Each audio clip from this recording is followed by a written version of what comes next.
Ajibi. Sorry, Ajibi. I should call myself Amika too.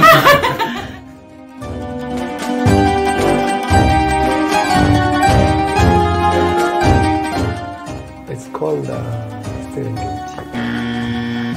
Wait, that's not my final answer.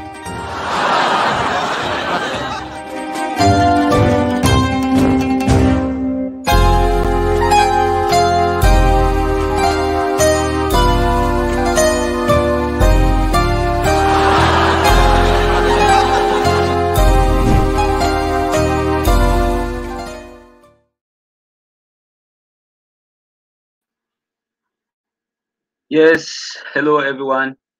Karibuni sana ndani ya Swahili Nation na kipindi maalum ni Swahili Session, tukiwa tumeanza rasmi kabisa. Leo tumechelewa ndani ya dakika kadhaa, lakini tunamshukuru Mungu tumerudi tena. Kama nilivyotambulisha mwanzoni, topic ya leo tutakuwa na topic mahususi kabisa ambao naona watu wengi sana wameweza kuipenda. So endeleeni kukaa hapo. Unajua kuna watu ambao watapata tabu kidogo kwa sababu hii session, Swahili session, waga tunazungumza Kiswahili na sio Kiingereza. Kwa hiyo kama una kitu chochote kile cha kuzungumza na unataka kushare kwa lugha ya Kiingereza, utashare na sisi hapa kwa lugha ya Kiingereza, then tutakuwa tunatafsiri. Kama unapata tabu kuzungumza Kiswahili, labda upo Kenya, upo Uganda, upo Rwanda, usipate tabu yoyote ile, tutakuwa hapa, tutasaidizana. Najua Kiswahili walio wengi sana hususan diaspora ambao hapo nje ya bara la Afrika wanapata tabu kuzungumza Kiswahili, lakini tutakuwa hapa kusaidizana. Kabla sija introduce topic ya leo, niwakumbushe juu ya donation ile Swahili Nation fundraising ambayo ni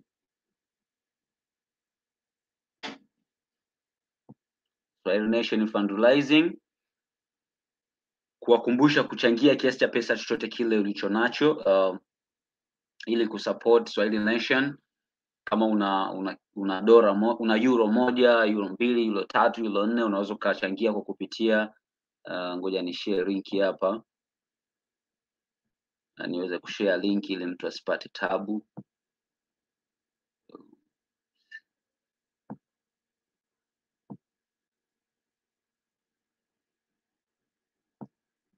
Link ndio hii hapa, sehemu ya comments, sehemu ya comment. So unaweza ukachangia kiasi cha pesa chochote kile ulichonacho kwa kupitia link hiyo ambayo nimeshare upande wa comment.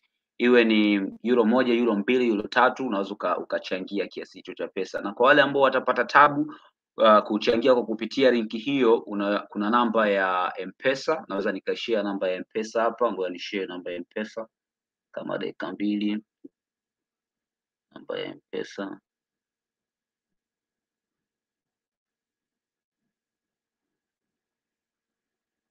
Yes, namba ya M-Pesa ndio hiyo hapo kwenye screen inaonekana hapo, ambayo ni 0766467760.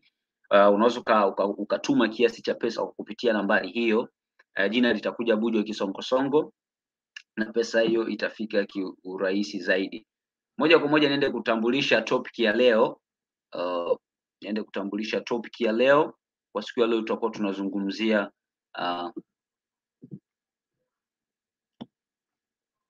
tutakuwa tunazungumzia mambo muhimu ya kuzingatia katika mahusiano. Leo tumejump kidogo, tumetoka katika teknolojia, katika siasa, katika mambo ya kiuchumi, tumekuja katika mambo ya kijamii ambayo ni mahusiano. Na nilipo introduce mada hii kwa siku ya leo, nimepost on Instagram, nikaposti on WhatsApp. Watu wengi sana wamekuja kucomment, hey, leo lazima niwepo, leo lazima niwepo, leo lazima niwepo. Na hii ni kulingana na watu wana usongo sana kujua mahusiano yao, vitu ambavyo vinaendelea katika mahusiano kiujumla. Na mahusiano yao tunayozungumzia ni ya girlfriend na boyfriend. Kwa atakuwepo hapa mgeni kwa siku ya leo ambaye ni my brother Hussein Bakari. Naam, mkubwa. Mambo vipi Hussein? Hello. Salama kabisa, sijui kwako po. Safi, unaendeleaje ndugu yangu? Mimi mzima wa afya njema, naamini wote ni hapa. Yo, vizuri sana. Naam bro.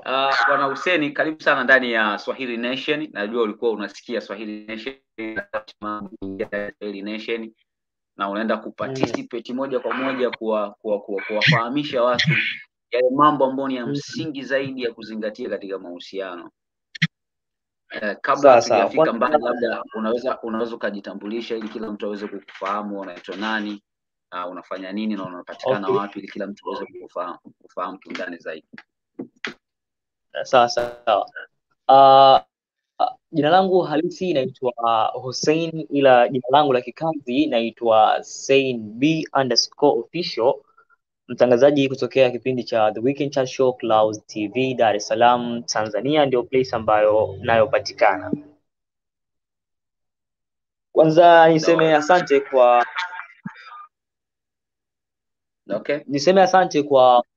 niseme asante kwa uongozi mzuri pamoja na wewe brother host kunipa this golden opportunity uweze kushiriki kuchangia juu ya mada husika ya leo. Naweza nikaendelea kuchangia? Unaweza kaendelea ukazungumza kulingana na kile unachokifahamu wewe na sawa. Mada ni mambo muhimu ya kuzingatia kwenye swala zima la mahusiano, especially mahusiano ya husband and girlfriend and boyfriend.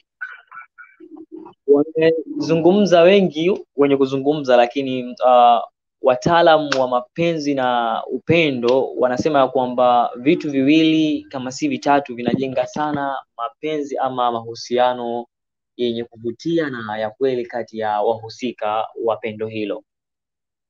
Wamesema kwamba mahusiano yanahitaji pesa. Pesa inakuwa ni kama maji kwenye garden usipoimwagia maji means ya kwamba maua yanayopatikana kwenye garden husika, mimea inayopatikana kwenye garden husika yatafifia na hayawezi kustawi ama kuota kiasi cha kwamba kila mtu akavutika na kufurahia kuyaona yale maua. Same to the love situation.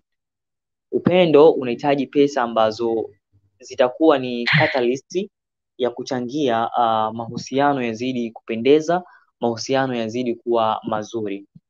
Wanasema kwamba ukiona mwanamke maybe kapendeza alafu hakuna budget kutoka kwako ilomsababisha yeye apendeze, inabidi ujiulize ni wapi ambapo amependezeshwa. Therefore pesa ni moja ya kitu ambacho muhimu sana katika mahusiano, kimtazamo wangu nami ni hivyo. Nipo live?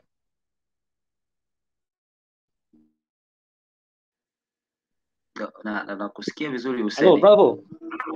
Naam. Okay. Jambo la pili kimtazamo wangu, kujali. Kujali ni kitu ambacho kinamfanya either mwanamke au mwanaume kuamini kwamba yuko sahihi. Hakuna kitu ambacho kinakera kama pale ambapo unamtafuta mwenza yupo busy, hakwambii kama yupo busy, inapita almost 3 days, inapita 1 day hamjawasiliana, directly inampa mtu taswira nyingine kama sio picha nyingine ya kwamba why najilazimisha kwake, sipendwi, time yangu imeisha kwake. Of course vijana ambao tuna future ni vijana ambao tunapambana sana usiku, asubuhi, mchana. Wengi wetu humu tunalala maofisini kuweza kutengeneza future yetu kuja kuwa nzuri zaidi. Ni kitu ambacho kinamfanya mtu kuwa busy. And too much busy inaweza kumfanya mwenza wako akaona ya kwamba mbona kama unachepuka ama vipi. Last time kuna rafiki yangu anafanya editing ya kipindi kimoja cha DSTV. Ni hiko kipindi kinaruka Ijumaa, ila kila Jumatano DSTV wanahitaji kipindi chao kiwe tayari. Samahani kidogo Hussein. Yes. Samahani kidogo Hussein, ni kukatiza kidogo na utaendelea. Naona kuna dada yetu hapa Tanzania. Tanzania, karibu sana Tanzania. Asante sana. Habari Paul? Asante sana, karibu sana Swahili session. Ndio. Na unaitwaje? Pole, Hamisi? Anaitwa Hussein Bakari. Hussein. Haya, Hussein Bakari. Habari yako pia? Yes, sawa. Habari za kwako pia? Nzuri sana, nzuri. Haya basi, endelea. Hussein, unaweza kaendelea Hussein. Okay, sawa. Kwa hiyo huyu rafiki yangu ambaye anafanya editing ya moja ya multiplexer, kila Jumatano kipindi kiwe kishatuma katika ofisi ili Ijumaa kipindi kiweze kuruka. Sasa ubize ukamfanya jamaa anakesha ofisini, anaamka ofisini. Mara mwisho mwenza wake anamtumia message saa 8 usiku. Kama utashindwa kurudi nyumbani, mimi na wewe ni basi, ni wameoana kabisa. Yaani kwamba mwenza anahitaji divorce. Kama bwana utashindwa kurudi, naomba tuachane. Kwa hiyo ubize upo kwa sisi vijana ambao tunatafuta, tunahangaika, lakini ubize wetu uendani na kujali kwetu. Time ndogo ambayo utayopata, basi mwambie mwenza wako, kipenzi, habibti, sweetheart, mimi nipo bize lakini nakujali na kuthamini, show her or him by the action. Mimi nadhani kwa leo nimekamilisha hapo. Kwenye pesa na kujali ndio vitu ambavyo muhimu sana katika mahusiano. Nampo. Shukrani sana Hussein. Kwa umezungumza mambo ya msingi ya kuzingatia katika mahusiano ni swala la pesa, ukazungumzia kitu kingine ni kujali. Kitu kingine ambacho umezungumzia kujali. Kujali. Okay, sawa. Dada yetu Tanzania, wewe unaweza ukasemaje dada yetu? Nadhani utakuwa umeshafahamu tunachokizungumzia leo, kwamba tunazungumzia vitu vya msingi vya kuzingatia katika mahusiano. Haya ni yale mahusiano ya awali kabisa ya mtu ya girlfriend na boyfriend kabla ya kwenda kwenye ndoa. Ni vitu gani hivyo vya kuzingatia? Ndivyo ambavyo tunajaribu kuvizungumzia hapa mimi na Bwana Hussein. Ya kwanza ni kuwa na agreement ni aje? Kufahamiana. Unaweza kupandisha sauti yako kidogo? Pole. Na sasa? Unanisikia sasa? Leo niko leo niko kwa device tofauti. Kitu ya kwanza ni kama mnaweza agree ni nini? Understand? Kupatana na agreement. Unajua lazima msikiliziane. Kama ni at least ku agree agreement kidogo ya vile mtaishi, bali mtaishi, vile mtalea watoto, hata vitu za dini na na activities, hiyo pia ni kitu mkubwa. Sasa lazima mseme ati okay, principles ni nini? Sisi tunataka nini sisi wote wawili? Kama ni familia hivyo, kama ni kulea watoto mtawalea aje? Hizo I think ni kitu kubwa kabisa. Lazima kuwa na mtu, sababu huyu ni mtu utakaa naye kila siku, utamuona kila siku, utakuwa na watoto na yeye. Sasa hawezi tu kuingia hivyo. Lazima ujue ati huyu mtu unaweza kukaa naye kwa nyumba, hata kama tumedisagree kidogo, bado tunaweza kuongea. Hiyo communication ni kitu kubwa kabisa. Unaweza kuongea na yeye, msikilizane. Hiyo ndio unaanza nayo. Hata nimalize na hapo, lakini unaweza kuongea nao, msikilizane, hata kama mkiargue bado unaweza kuongea naye, unajua, na both sides. Nitaanza niache hapo. Sasa ninaona sauti yako inashuka sana. Pole. Nimesema tu kusikilizana na kuwa na the same principles. Hapo ndio mtu anaanza. Unanisikia sasa? Sijui kuna tabu gani? Yaani sauti inakuja alafu inapotea. Bado inafanya. Basi acha nijaribu kutoka nirudi. Unanisikia sasa? Hapo tunakusikia, unaweza kaendelea. Haya, nilishamaliza. Mimi nilikuwa tu nasema ati watu wawili kama wanataka kukaa pamoja lazima wame agree on principles, wanajua ati watale watoto waje, watakaaje, nani ata make decisions ama vitu kama hizo. Vitu za vile mtakaa pamoja. Kwa ina communication, mtu anaweza kuongea naye vizuri hata kama disagree, bado mnaweza kuongea alafu msikilizane. Haya, Okay. nimemalizana na hapo. Swala la pesa unalipa asilimia ngapi kwenye mahusiano kama alivyosema Hussein Bakari hapo Tanzania? Mambo ya pesa hiyo sasa, pesa kwenye mahusiano. Hiyo pia ni muhimu. Mkisha sikilizana mkasema sisi tunaweza kukaa pamoja, huyu ni mtu tunaweza kukaa naye kwa nyumba tulea watoto. Sasa ya pili, na hii ni ya mwanamume sana, hata wanawake siku hizi, lakini mwanamume wewe ndio unaanza ndoa. Sasa lazima ujue ati mimi naweza lifestyle yetu itakuwaje. Mkisha decide ati okay, tukikuwa na watoto wataenda primary school, wataenda hivi, nataka kukua kwa hii lifestyle, tuko na pengine tuko na 2 rooms ama 1 room, whatever vile mmedecide. Sasa unajiangalia kama mwanaume, unasema mimi naweza kuprovide hiyo, hata kama ni half ama 3/4 naweza kuprovide hiyo lifestyle. Unajua, sasa kama uwezi, unaweza kukaa kidogo uambie mpenzi ati nataka lakini saizi siwezi, ukiweza kunipatia nafasi niweke kidogo alafu tuanze. Lakini mambo ya pesa ni muhimu kabisa kama unataka ku live a certain lifestyle, ama kama bado unangojea ama unamaliza shule, vitu kama hizo, hiyo lazima kufikiria. Na hata bibi yako yeye atafanya nini? Atakaa mtu anakaa nyumbani kulea watoto, ama yeye pia atakuwa na kazi yake, alafu mnaangalia hizo vitu zote, mnaangalia ati sasa tunaweza kukaaje na nini hizi ama kama ni salary ama business ama whatever it is, tunaweza comfortably si wawili na eventually na familia. Okay, labda Hussein, nadhani wewe umeshuhudia mahusiano mengi sana, umeyaona na unaweza kuwa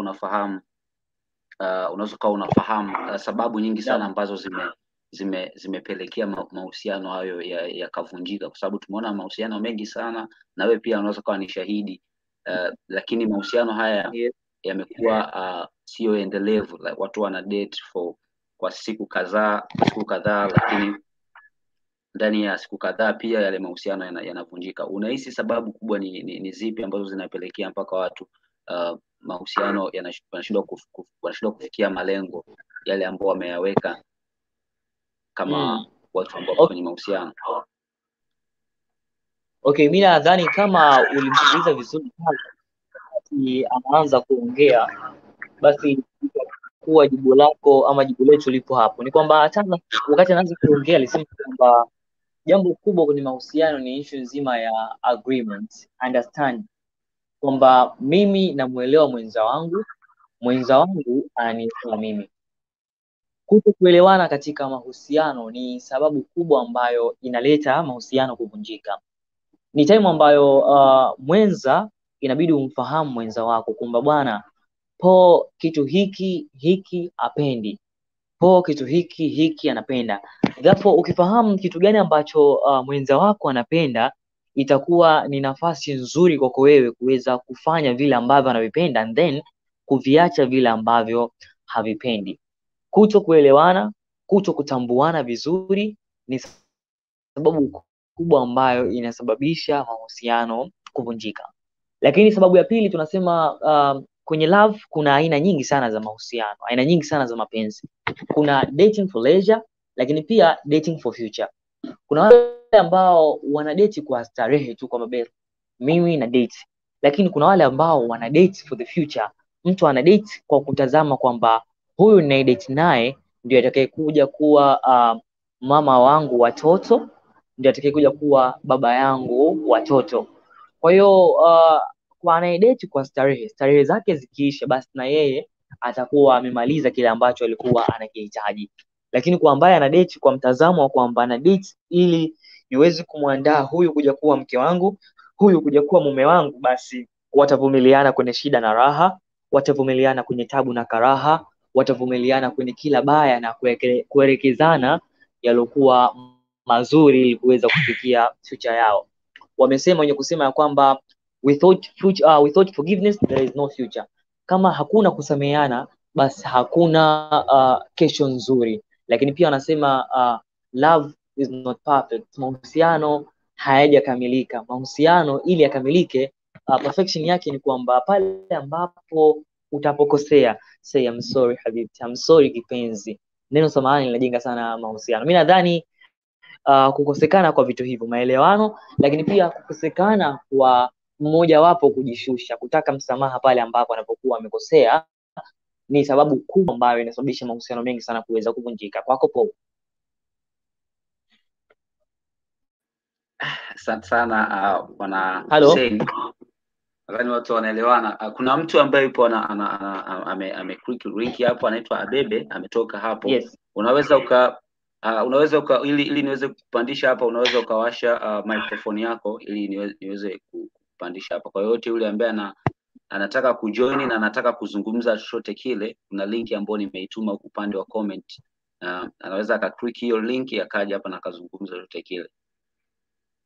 Sasa nimemsikiliza Hussein, alikuwa anajaribu kuzungumzia mambo ambayo kwa sasa yanapelekea mahusiano mengi sana kuvunjika au kutokufikia yale malengo. Sijui unacha kucomment hapo kwa kile alichokisema au unaweza ukazungumza na wewe. Amesema ameleta kitu kingine kwa kuongea. Yeye amesema kuna difference between wale watu wanataka kuwa na long term versus wale wanataka maybe short term hivi kidogo kuangalia. Na siku hizi mambo ya ya mapenzi na hizo vitu ziko more complicated than zamani. Siku hizi kuna watu wengine pengine wanajaribu tu ni kudate tu, kujaribu maybe a few people, kuna nani anaweza kuwa compatible ama nani mnaweza kusikilizana, ama kuna watu wengine wanajaribu lakini hawako. Bado ni mbaya bado.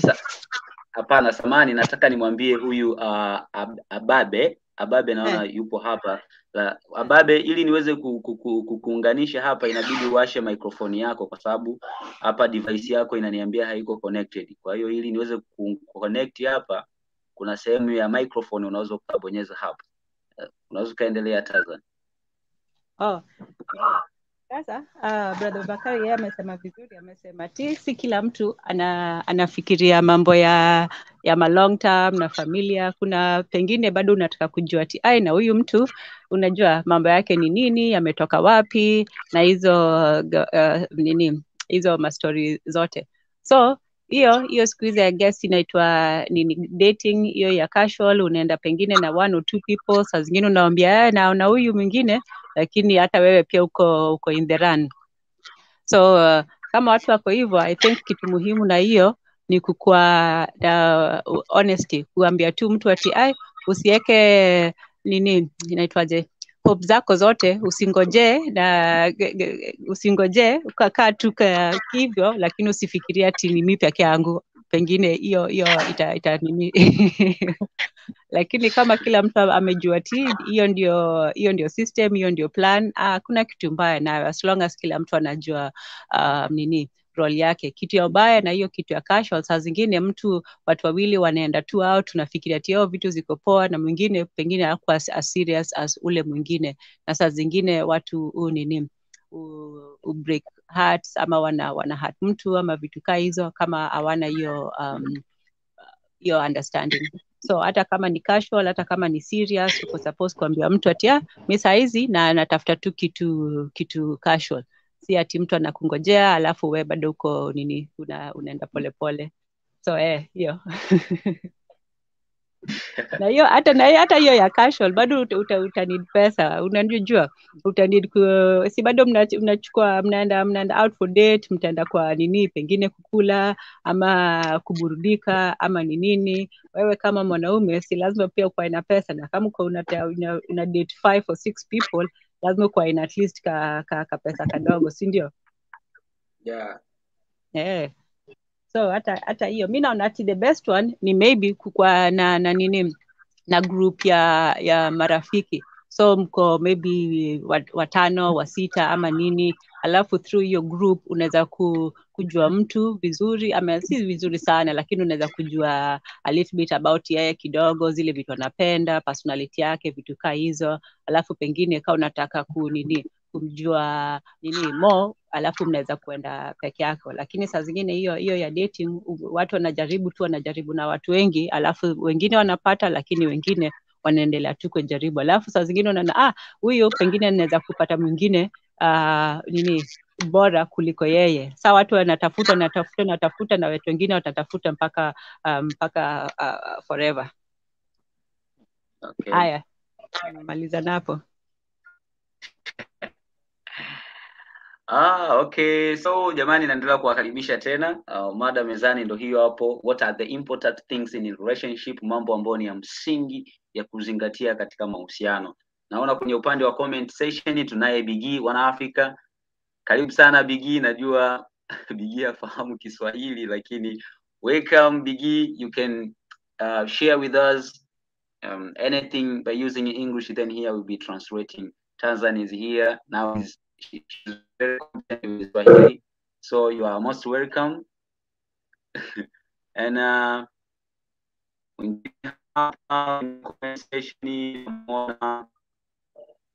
namwona Bisat Mulegeta, karibu sana.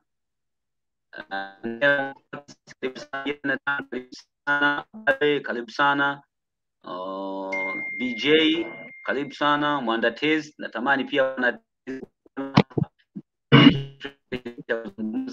kuhusiana na mahusiano.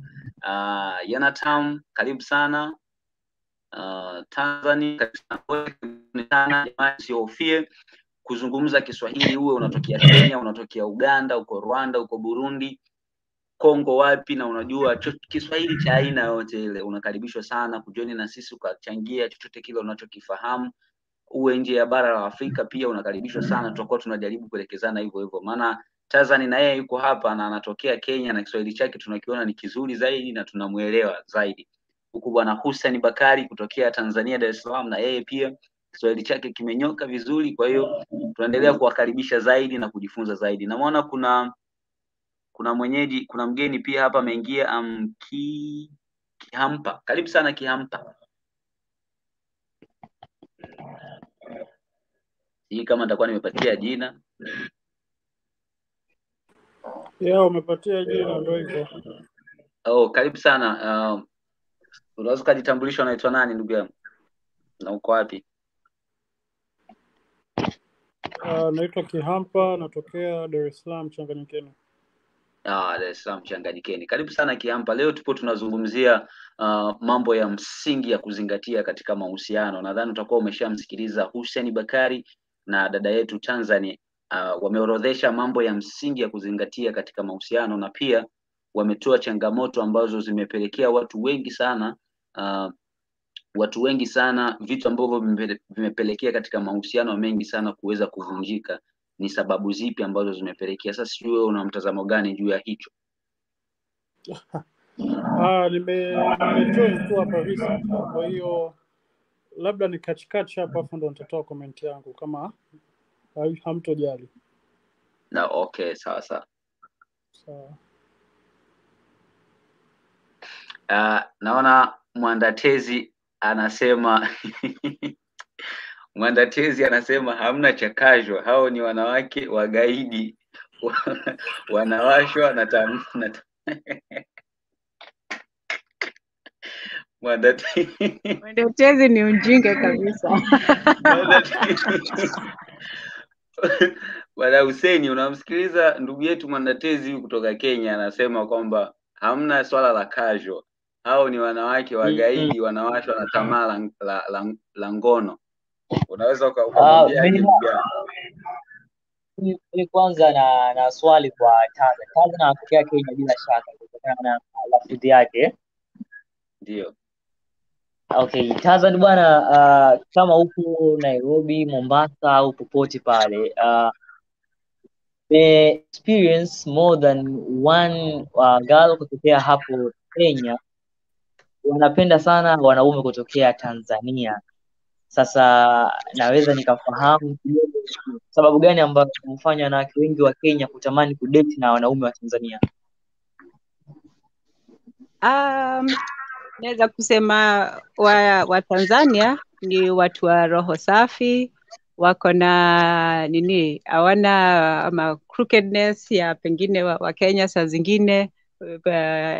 Reputation ya Watanzania ni watu wako honest, tunaweza kuwa trust, hawata kudanganya danganya. Na wako more religious, so wako maybe a little bit more principled, hawako na hiyo nini, hawako worldly sana kama wa Kenya. Hilo sikulifahamu bwana Hussein, kama wanaume sana wa Tanzania. Sema tena. Ndio nikufahamisha. Sawa, mimi naendelea kumsisitiza Mwandatezi, natamani ya join hapa na aweze kutuelezea mtazamo wake. Naona kuna ndugu yetu hapa anaitwa Raison Ray. Raison Ray, karibu sana. Bwana asante. Raison Ray, unaweza kujitambulisha, unatokea wapi ndugu yangu? Bwana, kwa majina naitwa Raison Ray. Na natokea hapa Bukoba, mkoa wa Kagera, Tanzania. Ndio nimejibu. Okay. Raison kutokea Bukoba. Bukoba, kwa watu ambao hawafahamu, Bukoba ipo Tanzania, inapakana na Rwanda, Rwanda au Burundi? Ni Uganda. Oh, okay, vizuri sana. So bwana Raison, nadhani utakuwa umesikia kile tunakizungumza hapa. Tunajaribu kung'amua kwamba ni mambo gani ya msingi ya kuzingatia katika mahusiano yale ya awali kabla ya kuingia katika ndoa. Labda unaweza kuzungumza wewe, unahisi ni vitu gani vya msingi vya kuzungumzia katika mahusiano kabla ya kuingia kwenye ndoa? Vitu vya msingi ambavyo mtu anatakiwa kuzingatia kabla ya kuingia katika mahusiano mazima ya ndoa, maybe naweza nikaongelea kwamba kwa upande wangu, kwa sababu kila mmoja anakuwa na vitu vyake ambavyo yeye anakuwa anavizingatia kabla ya kuja kuingia kwenye swala zima la mahusiano. Na kwa kawaida hatuwezi kufanana, tunaweza kufanana vitu fulani lakini vingine tukatofautiana kwa sababu ya mitazamo tofauti. Lakini kwa upande wangu mimi, niende moja kwa moja kwamba kitu cha kwanza ambacho mimi nakiangalia kwanza ni muonekano. Muonekano wa yule ambaye sasa nataka kuanza naye ile jambo zima la mahusiano. Je, muonekano wake ukoje ambao naweza nikawa mimi na ukubali? Je, vigezo mimi ambavyo navihitaji, je, yeye amevikidhi? Lakini pia kitu cha pili ambacho mimi kwangu naweza ila nakiangalia sana sana, ni kucheck ile mindset ya yule mtu ambaye sasa mimi nataka niseme kwamba ni move naye kimaisha. Je, ana mindset gani? Yani ni kitu gani yeye anakifikiria, au ni vitu gani anavifikiria katika maisha yake ya baadaye kwamba vinaweza kumpush kwa namna moja ama nyingine. Unaona?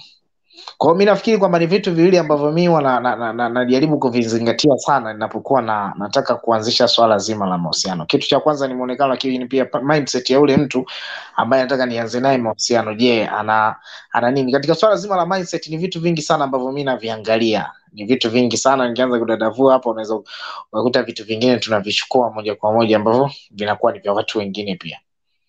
Iko hivyo.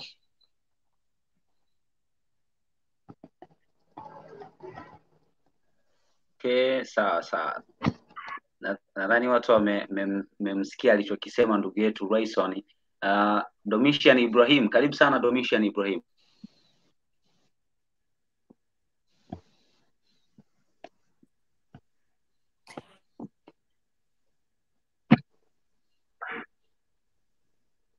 Domitian Ibrahim.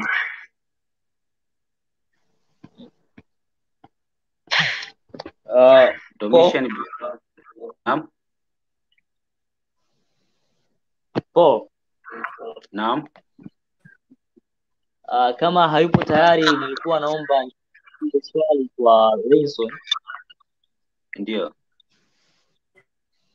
Okay, Raison, na moja ya yake kubwa ambayo ameelezea ni kwamba kabla kuingia kwenye ndoa ni anatazama sana muonekano. Sasa swali langu ni muonekano wengi sana wanao, na yeye amesema anatokea maeneo ya Bukoba nchini Tanzania, Bukoba ni moja mikoa ambayo inasifika sana kuwa na maambukizi ya virusi vya ukimwi. Ni Ndio. jambo gani? Je, huko Bukoba watu huwaga wanapimaga kabla hawajaenda kwenye ndoa, au procedures za mpaka watu kufika kwenye swala zima la ndoa zipo vipi? Asante sana ndugu yangu Hussein, naomba nikukosoe kidogo kabla ya kukujibu moja kwa moja. Kwa mujibu wa takwimu ambazo zilitolewa na watu wa TACAIDS za mwanzo kabisa, naomba nikosoe kwamba Kagera sio mkoa ambao unaongoza kwa virusi vya ukimwi kwa sasa. Mkoa wa Njombe ndio namba 1 kwa sasa. Kwa hiyo Kagera sasa hivi Kagera ilikuwa inaongoza kwa muda ule maambukizi yameanza yale ya virusi vya ukimwi. Lakini tukirudi katika swala zima la kupima, unajua swala la kucheki afya ni la mtu mwenyewe. Umeona, wewe kama unahitaji bwana uwe na uhakika wa afya yako, ni vyema ukapima. Lakini pia na kama unamtafuta mwenza wako ambaye unaamini kwamba wewe unataka uende naye, ujenge naye maisha ambayo kwa namna moja ama nyingine atakuwa ni maisha yenu ya milele, kama una mazoea kupima afya, ni lazima tu na wewe utamshawishi yule mwenza wako naye aweze kupima afya. Kwa hiyo sasa tunapoangalia swala la muonekano, lakini pia tukaja kulinganisha na hilo swala la maambukizi mbalimbali ya virusi ambavyo vipo, ni kwamba ni passion ya mtu mwenyewe. Je, ana mazoea ya kucheki afya yake? Kama una mazoea, it means kwamba huwezi kuwa na mtu ambaye sasa hautatambua afya yake ikoje. Hautoenda katika mahusiano na mtu ambaye utambui afya yake ikoje. Moja kwa moja, kama unataka kuengage na mtu katika mahusiano, ni lazima utamshawishi muweze kupima afya na mpate uhakika, je, afya zenu ziko sawa au haziko sawa, bwana Hussein. Sawa, shukrani sana. Asante sana. Asante sana bwana Rayson. Naomba tutolea takwimu nzuri sana. Nilikuwa sijui kama mkoa wa Njombe bwana ndio unaoongoza kwa sasa hivi. Mwenyewe nilikuwa najua kwamba Bukoba ndio inaongoza. Hamna bwana Po, mkoa wa Njombe kwa sasa ndio unaongoza. Bukoba ilikuwa ni baada ya maambukizi kuanza, kwa sababu ile sisi, kwa sababu tuko karibu na Uganda. Kwa hiyo baada ya ule ugonjwa kuanzia pale Uganda, kwa hiyo ulisambaa kwa kasi sana kwa Bukoba mkoani Kagera kwa sababu ya ule ukaribu wetu, lakini baadaye sasa hizo takwimu zilishabadilika tena. Okay. Ndio. Okay. BJ, I think Tazan, you have to help BJ. She said that just when I thought I was going to find out what I'm doing wrong in relationships, as usual, it speaks in a different language. BJ. Pale. BJ, no, you can learn the language and then your love life will be back on track. Just learn the language. Sure. Yeah. We'll help you slowly. And then when you come to Tanzania, oh man, they'll be waiting for you and you'll be ready for them. Hussein, do you have something to say? Kuna kitu unataka kuseme? Okay. Yes, mimi nina swali kwa Tazan kutokea Kenya. Subiri kwanza, utamuuliza swali hapo. Unasikia? Subiri kwanza, then utamuuliza, unaweza kulitunza hilo swali. Nataka nimwambie BJ kwamba BJ, don't worry about the language. So you can join here, then we'll be translating. If you have anything to share with us by using English language, you can join through that link, and then we'll be translating here now. So just don't worry, we'll be translating it. So namuona pia hapa kuna mtu anaitwa Halali B. Karibu sana Halali B. Asanteni.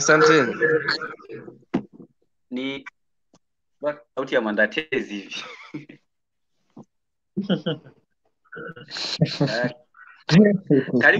Karibu sana Halali B. Nadhani umesikia kile ambacho tunakizungumza sasa hivi na unafuatilia. Hapana, mi ni mgeni, ndo kwanza nimeingia, ndo naona hapa Okay. mada yenu inahusu nini, ndo Kwa najaribu kufuatilia nini kinaendelea. okay, sawa sawa, haina shaka. Kadri tunaendelea kuzungumza then utaelewa kiundani zaidi, lakini hapa tupo tunajaribu kuzungumza ni vitu gani ni vya msingi zaidi vya kuzingatia katika mahusiano ya kabla ya kuingia katika ndoa, na pili ni vitu gani ambavyo vinapelekea hasa mahusiano mengi sana kuvunjika. Kama tunavyoona kwa sasa mahusiano mengi sana yamekuwa yakivunjika, watu wanapoteza malengo. Sasa ni vitu gani hasa ambavyo vinapelekea kuvunjika? Kama una kitu chochote cha kuzungumza then utashare na sisi. So Hussein, unaweza kumuuliza swali Tazan. Okay, swali langu kwa Tazan ni kwamba mmoja wa wachekeshaji kutokea nchini Kenya anayefanya show inaitwa Churchill Show, anaitwa Eunice Mamito, wakati anahojiwa kwenye moja ya chombo cha habari Tanzania, alisema kwamba wanawake nchini Kenya wanapenda mwanaume mwenye pesa au mwenye maumbile makubwa. Je, hili limekaaje? Lina ukweli wowote? Amesema wasichana wa Kenya wanapenda pesa. Wanapenda pesa au mwanaume mwenye maumbile makubwa. Ama mwanaume sema ya mwisho, ama mwanaume mgani? Mwenye maumbile makubwa. Oh. ya pesa ni ukweli. Hiyo Wakenya wote wanapenda pesa. Hiyo ni wanaume, wanawake, kila mtu wa Kenya wanapenda pesa.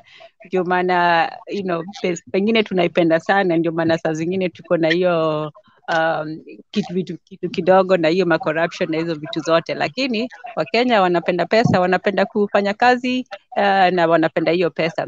So ndio sababu unaona vitu kama sijui masponsa na sijui sugar mami, vitu kama hizo. Mtu anaona ati maybe tuseme ako university, yani msichana mrembo, ako na nini, anaonekana vizuri, lakini sasa wale vijana wenzake hawezi kumpatia hiyo lifestyle, hawezi kumpeleka zile pali wanataka. So wakipata mtu ako nayo hiyo ni poa sana. Hiyo ya ingine hiyo sijui hiyo hiyo lazima utauliza tu, lakini ya pesa ni Tazan, na wewe pia ni mama wa Haria. Wa wapi? Mama wa Haria. Hiyo sijui. Hiyo hata mimi na need ka translation. Mama wa nini? Alisema pia wapo wa mama wanaitwa wa mama wa Haria. Wana maduka makubwa sana, wanachukua vijana ambao hiyo ya sugar mami. Si ndio nakwambia, Wakenya wanapenda pesa, hata kama ni wavulana, hata kama ni wasichana. So wasichana walikuwa nataka pesa, wakaendea wale wa nini, wazee wako na pesa, pengine wamesha kwa kazi, wamesha retire ama nini, lakini wako na pesa. Sasa vijana wenzao hawezi kuwapatia hiyo lifestyle, so watafanya nini? Au vijana pia wakasema hata sisi tutaenda tukapatana na kama mwingine kwa sugar mami wetu. So kila mtu nikaa wote wana cross. Huyu mwingine hawa wasichana wanaenda na wazee, alafu hawa wa vijana pia wanapata mama wazee. So sijui ita work out aje. Mimi naona ati watu wako supposed kuwa na watu wa age group yao, lakini unfortunately kwa mambo ya economy na pesa hawezi kuaffordiana. Okay, sawa. Kufanya huyo kijana anaweza kwenda kupata pesa kutoka kwa mama mzee, alafu aende akapate msichana wa age yake. Sawa. Unaona? Okay, asante sana. Lakini si wote. Kuna wengine wanapenda tu kupenda, si ati pesa ama vitu zingine. So usifikiria ati Wakenya wote, wengine tu. Nimekuelewa. Haya, sawa. DJ, welcome. Oh, thank you. Look at you. How's everybody doing? Good. Good to have now you. you are getting some real bad Swahili words. No, see, all the answers are already spoken, so I'm still lost in relationships. Okay. So BJ, you can share with us, and then I think Tazan will be translating me. Okay. As much as you can. You can share experience. Yes, I'll do my best. What are the most important things that we have to win in the relationship? As people here were just mentioning about money, care, communication. So then we can hear from you. Okay. Well, to me, it's love and respect, and love of self is the most important thing in relationships. Because if you love something, you will take care of it. If you love something, you will fight for it. If you love something, you're gonna feed it. If you respect someone, then you're gonna make sure that you're not doing anything to harm that other person. You know, you can have money and you can have power, but if it's a narcissistic way of thinking, you don't see the suffering of others. You don't see, the needs of others. You only see your need. Amesema kitu ya umuhimu ni mapenzi na respect. Sasa ni nini? Na kujali. Haya. Bila afikia ati ni heshima. Lakini ukisema ni hiyo. So mapenzi na ujali. Alafu wacha nimuulize umuhimu wa pesa. So BJ, the other thing that we're asking, so I translated that is important for love and respect. I also, and Paul was asking earlier, and we were discussing how important is the issue of money in a budding relationship or in a new relationship. Well, it depends on, do you want to live under a viaduct or do you want to live in a house? Well, what if you're a poor, you're both in university, let's say, you're simply trying to eke a living and you're both young, you're both broke, just struggling. Do you think that two struggling students can have a relationship? If you look at the history in the Americas, that's how for the majority of the time, that's what it was. If you look at some of the longest marriages, we met in high school. She was my neighbor.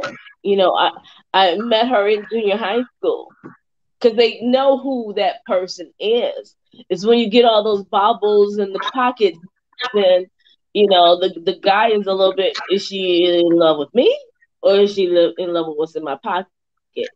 When she's older and she's pretty, is he just have me as a prize because of my looks, or do he really love me? See, when you know a person for who they are and love that person for who they are, those things, because in life there's gonna be up and downs.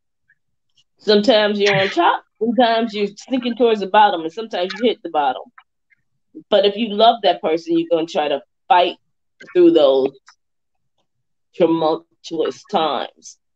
But if you're in love with the money, when that money is gone, you're gone. But what if they don't have any money? So you say you can still be with somebody just based on hope? Aren't we all?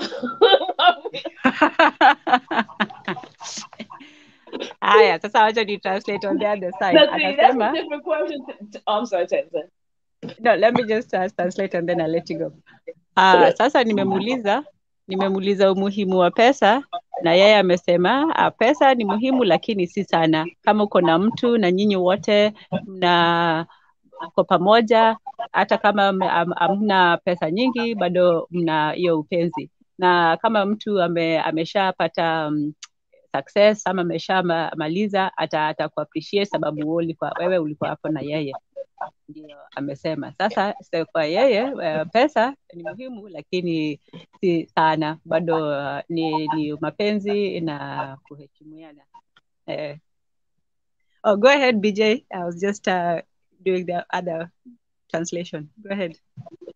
So you say that for you, money is important, but love is more important. So before that, naomba nimwambie huyu hapa, maana naona nipo na type hapa, inashindikana. Kiampa ili niweze kuconnect inabidi uconnect microphone yako na camera. Huyu ameandika I am Kihampa. Ili ni kuconnect inabidi uconnect microphone yako, so unaweza kufanya hivyo na nitakupandisha. So DJ, you can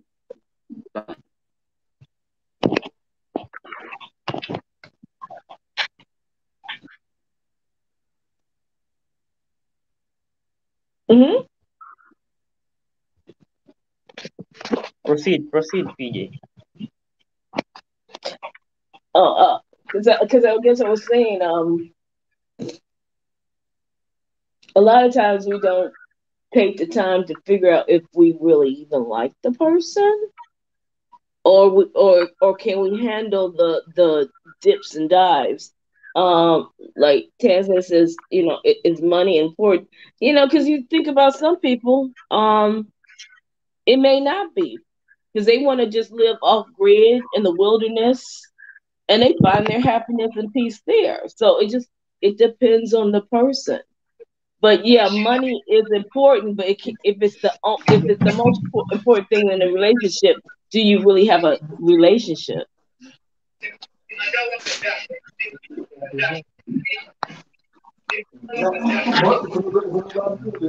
Sasa ameuliza ati pesa,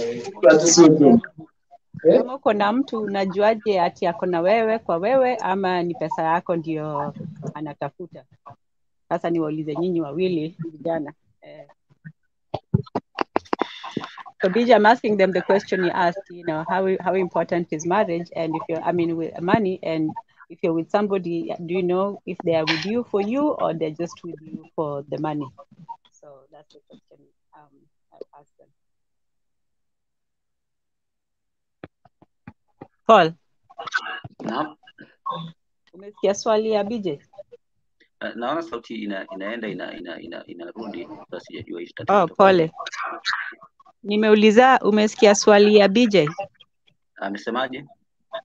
Ameuliza ati ukweli pesa ni muhimu, lakini kama uko na mtu na ako na pesa, unajuaje ati ako na wewe kwa wewe ama ni pesa yako ndio ako nayo? Ni wewe ama ni pesa yako? No, vizuri sana. Labda kabla sijatoa mtazamo wangu, Hussein Bakari, unaweza ukajibu hilo swali kwamba unaweza ukajuaje kama uko una date na mtu, okay, lakini una pesa kila kitu, utajuaje kama yupo na wewe? Na kabla hujajibu, naomba nimkaribishe my brother Ali kutokea Burundi. Karibu sana ndugu yangu. Mada ipo hapo, tunazungumzia mambo ya msingi ya kuzingatia katika mahusiano ya mtu na ya girlfriend na boyfriend. Karibu sana. Na pia Kihampa naendelea kukusisitiza tena, unaweza uka cancel ukarudia mwanzo, kwa sababu siwezi nikuconnect microphone yako bado hujaiweka on. Kwa hiyo unaweza uka cancel ukarudia upya kuingia kwenye linki hiyo Kihampa. So Hussein, unaweza ukajibu swali la BJ. Okay, for the benefit of BJ and the whole team, etc. First of all, the importance of money in relationship. Everyone needs to eat. We all have a certain need that have to be met. We need food, we need clean water, we need shelter, we need clothes. If we don't have these things, we are not going to be happy or alive. You can't live on love alone. And if you're both broke and can't work together to earn enough, it will not be easy to stay together. Also, money helps you to know how your partner handles money. Is very telling of their characters. Okay? In other words, how they use the money tell them about what your future will be like with them. If they spend all your cash and all refuse to get a job, you can bet that you will probably feel guilty at times. Therefore, love with money and sometimes like a boat on dry land. Okay? In a relationship, lakini pia unaweza kufahamu kwamba mpenzi wangu ama kwangu kwa ajili ya mahusiano ya kweli. Unasema kwamba ni vigumu to find the true love where is, lakini ni rahisi sana kuweza kupata upendo wa kweli wapi, kutokana na namna gani ambavyo wewe uliweka. Ni vizuri lakini pia ni vibaya kuficha uhalisia wako kwa mwenza wako. Ikiwezekana mwanzoni kabisa jifiche, asijue.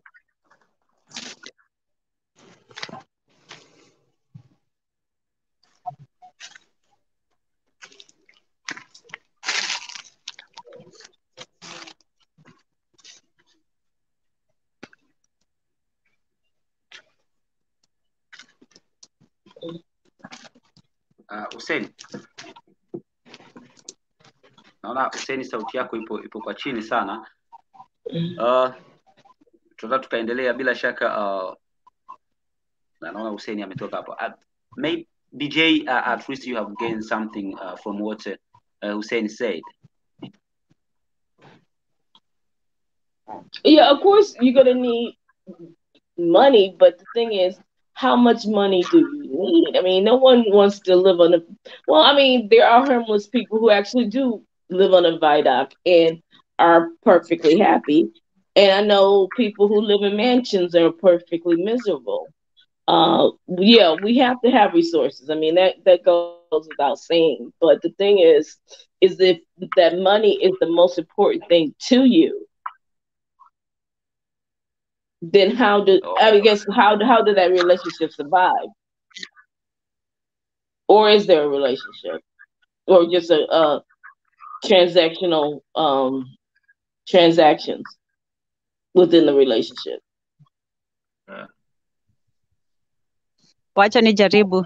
Let me try. I think what we were saying earlier, I was saying earlier that the first thing for me is communication.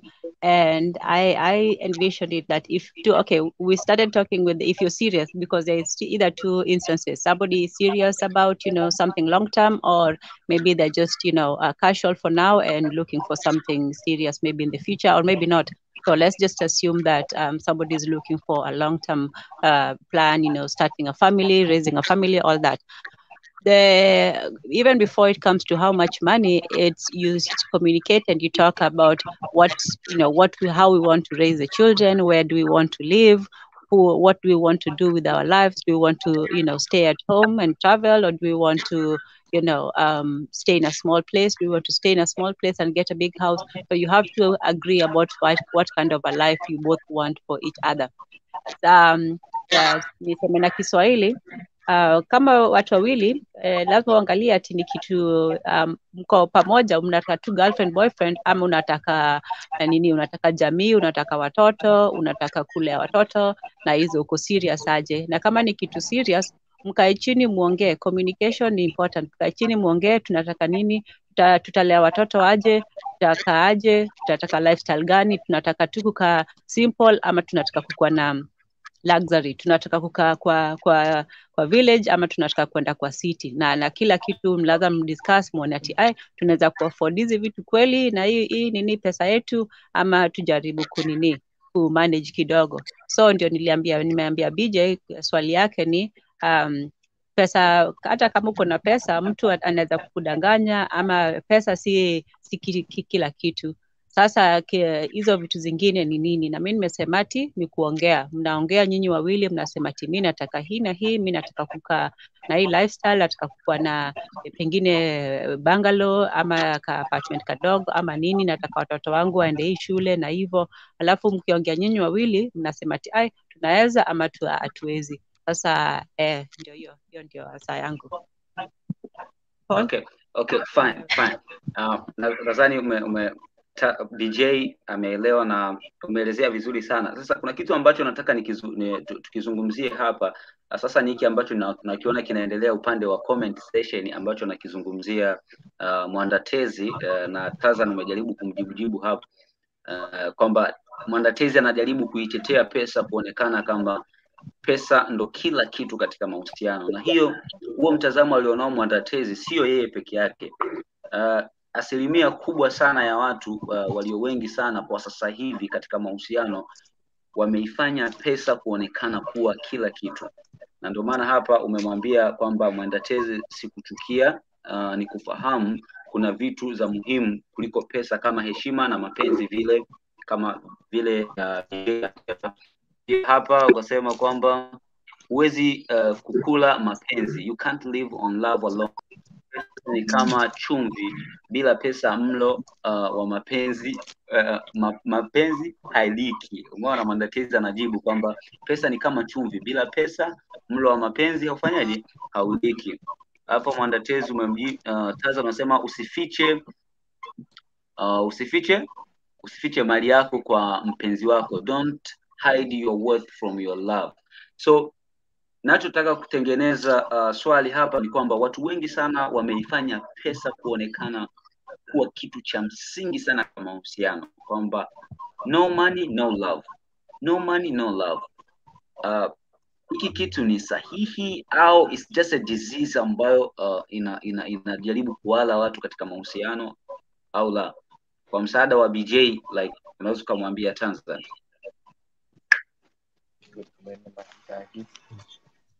Okay, so I guess my other question is there's a lot of women who fall in love with men who don't have any money. So is it just a male perspective, or is it just a relationship perspective? No money, no love. Or is it that they only love when they find the woman who has the money? Mimi nikiona, mimi naona ati mambo ya pesa hiyo ni kitu mkubwa ya wanaume sana, sababu ni wao ndio wako supposed kuwa na hiyo pesa, hao ndio wanaanza ndoa. BJ, to me, I think the issue of money is more important. Having money is more important, for the men, because it's usually the women who look for men with money. I think men look for a woman with financial stability, but not so much that she has to make a certain amount of money.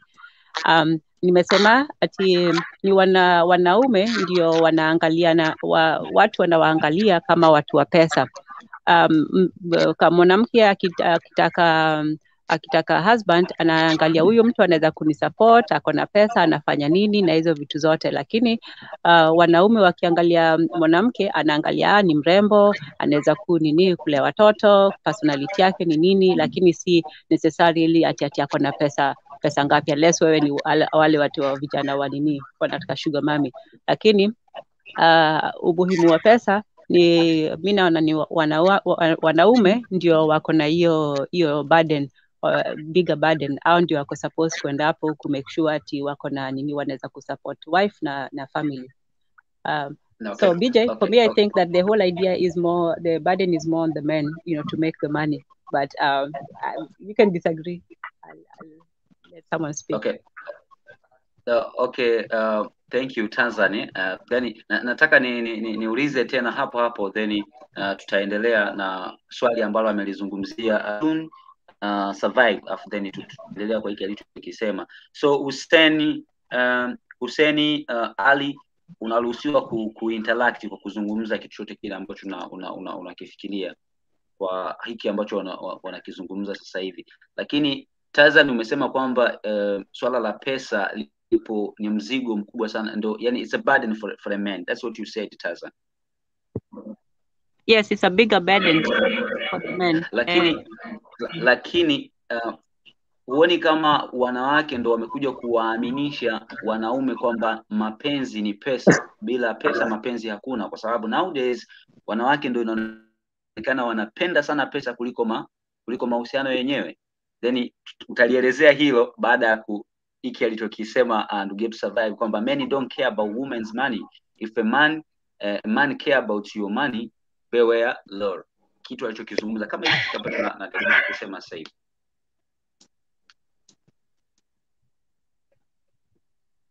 Ndio, hiyo ndio nimesema.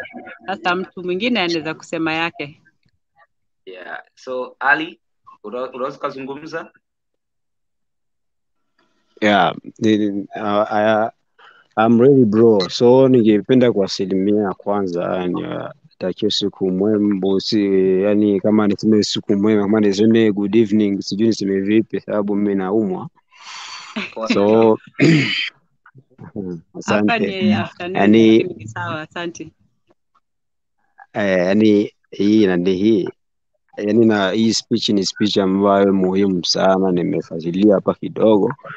Try kuamka sababu mafua yananivuruga, lakini acha nijaribu kuongea kidogo, sababu naweza nikasema kwamba niko katika watu ambao nimeshapitia sana. Now I am 27 years lakini niko na experience fulani katika mapenzi because nimeshashare mapenzi na mtu ambaye ananizidi miaka takriban miaka 5 au 7 hivyo. So sasa nimesikia hapa kidogo mnaongelea kuhusu mambo ya kusema kwamba no money no love. Hiyo si kweli kabisa, sababu ukishasema no money no love unakuwa umeshavunja kitu cha love.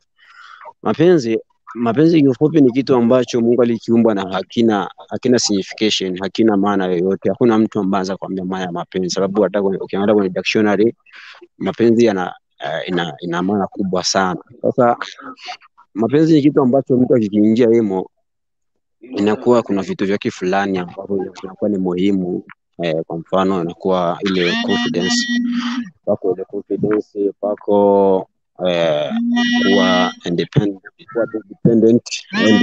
maana unakuwa unaishi maisha yako na mtu mwingine ambaye unafanya mambo yako tofauti na vile vilivyokuwa mwanzo, sababu ya mtu ambaye unampenda. Na mapenzi ni kitu ambacho kinakuwa kinamfanya mtu anakuwa na vingine mind ambazo zinaweza zikamtuma yeye kuwaza mbali, kujenga au kujichunga. Kwa mfano mwanaume, sinajua ni makosa kutembea kwa kifua kiko wazi, lakini ukishakuwa na mpenzi wako akishaona kwamba wewe unaweza kutoka kama uani wale ambao wanatumia vyoo vya nje au bafu za nje, unatoka kifua wazi, mpenzi wako kama anakuona na kukosoa, yeye anakuwa anajilinda. Kuna mambo ambayo tunachukua example tukiwa kwa class, hauwezi ukafanya vurugu na wakati unajua na mpenzi wako ndani ya class. Sasa mapenzi ni kitu ambacho kinamfanya mtu kumbadilisha, yani unaishi dependent na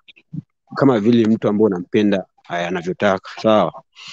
Sasa mapenzi waliosema no money no love sidhani kwamba wamechambua vizuri hilo jambo. Mapenzi mazuri ni mapenzi ambayo yanakuwa na malengo, sababu mapenzi yakishakuwa na muda mrefu takriban katika wanawake wanaweza kawa ndoto yao maisha, tunawaambia kwamba wenyewe wanakuwa ni watu wa kutafuta nafasi ya kuolewa, sawa?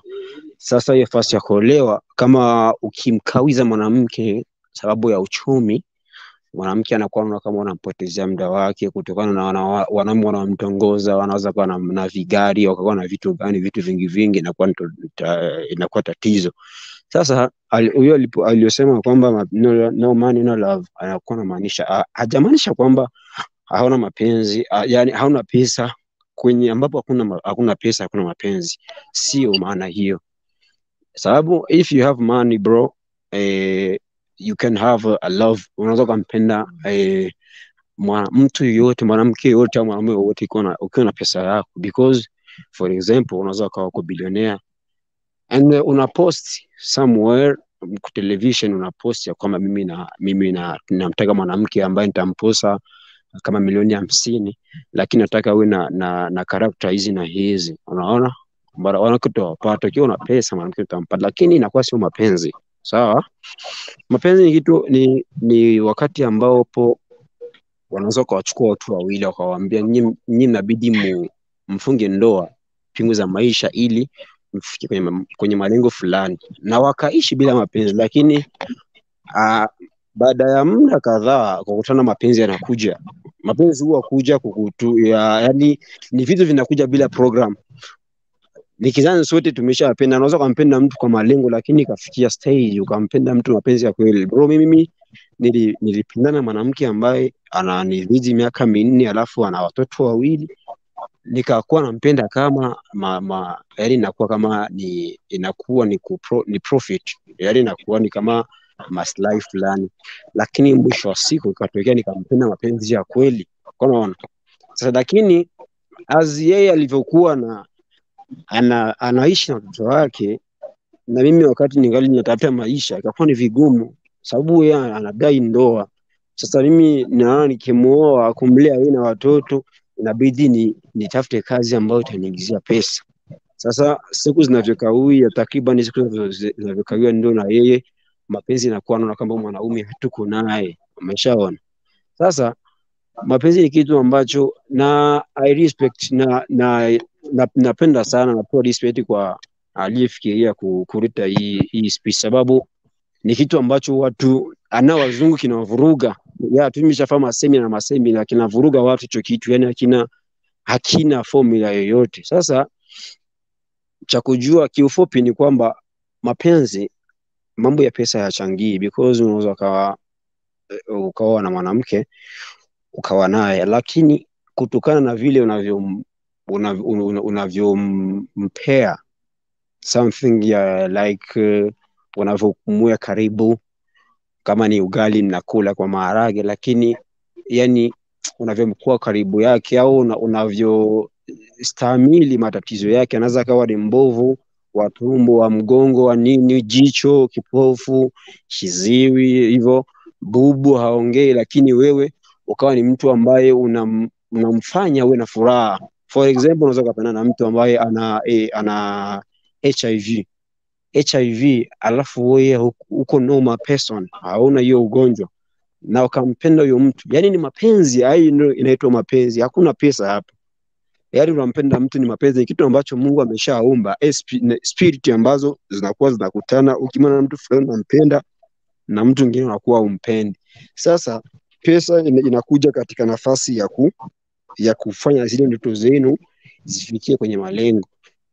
Sasa ile malengo yanapokawia, ndio inatumia sasa, mtu anaweza kusema kwamba no money no love, because that nasema kama mimi mwanamke nilikuwa niko naye, lakini nilikosa pesa kuishi naye, ndio akanitoka.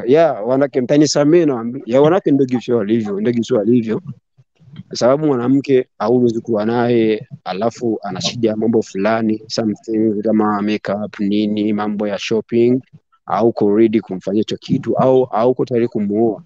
Akitasikia habari ya mtu wa kumuoa, wanawake wengi 80% wanakuwa wanatoka katika mahusiano hivyo.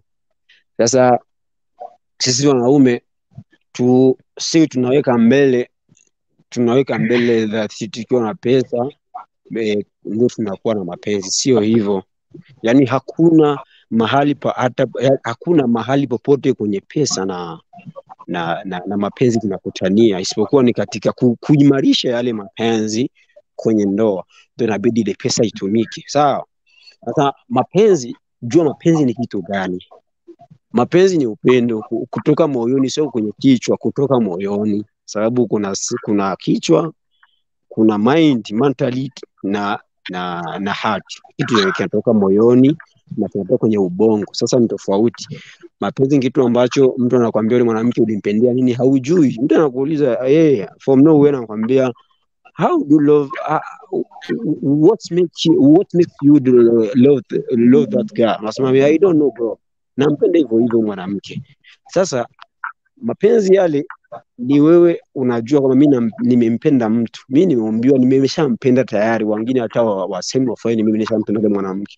Sasa nikishampenda ni kitu gani ni vitu gani ambavyo inabidi nivikazie kwake.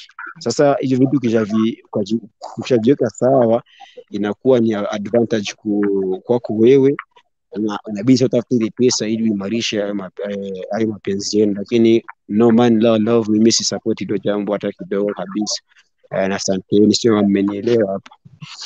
Okay, asante sana bwana Ali. Naona umezungumza mengi sana. Sijui dada yetu Tanzania unaweza like you can make it short, DJ na wengine ambao wako hapa kama Merod Solomon wakapata ile concept ya alichokuwa nakisema Ali. Haya, wacha nijaribu. Na nikisema vibaya unaweza kuniambia vizuri, sababu hata mimi Kiswahili yangu si hiyo ya Tanzania. Lakini hiyo kitu nimesikia amesema, he said that for him the idea of no money, no love, he does not agree with it. He thinks that you should first love somebody first. You should share, your life, your activities with them, and get to know the person. And then when it comes to money, you're going to figure it out. You can work something out, but money should not be the main basis of your relationship. So you should know, somebody, who they are, try to communicate and get into a relationship with them. But money shouldn't be the most important thing. You should have, the love, the respect, where when you love somebody, you're supposed to, take what they bring, and you're supposed to give everything that you have. And he also said that he is in a relationship with a lady, and sometimes when it does come to the marriage, then maybe you might need some money, like for dowry and for just to create the wedding. But in living together, if you're two people, you should be able to live together. You should be able to figure things out. And sometimes love is even more important than other things. Maybe you love somebody who you can't be with, or maybe things are difficult, but you can love somebody so much that other things don't matter. It doesn't matter that maybe they're not well, or they're not rich, or all that. If you love somebody enough, that should be the most important thing, not so much how much money they have. Nimesema ama niongeze? Yeah, umefanya vyema.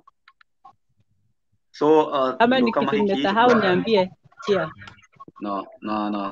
I guess ume make it clear. So BJ amepata concept. BJ, did you get that?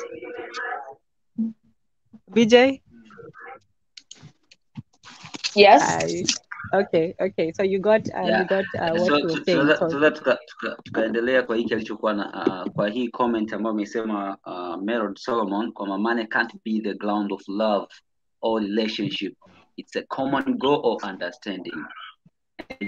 In English, so I think BJ unaweza ukatoa BJ, you can say something about this comment.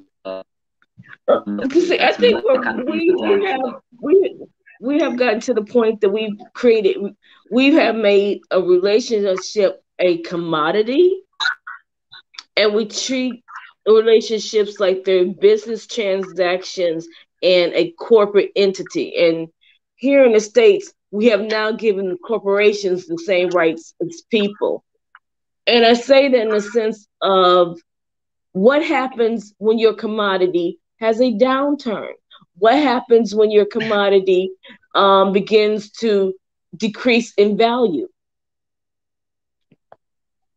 Love is supposed to be about, if I love you, I'm going to give you my best.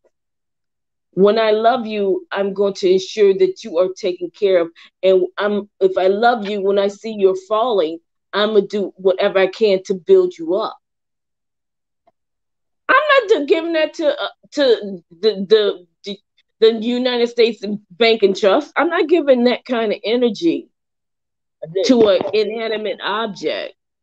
But we now want to do that for people we now supposed to have so-called relationships with. And I just don't get it.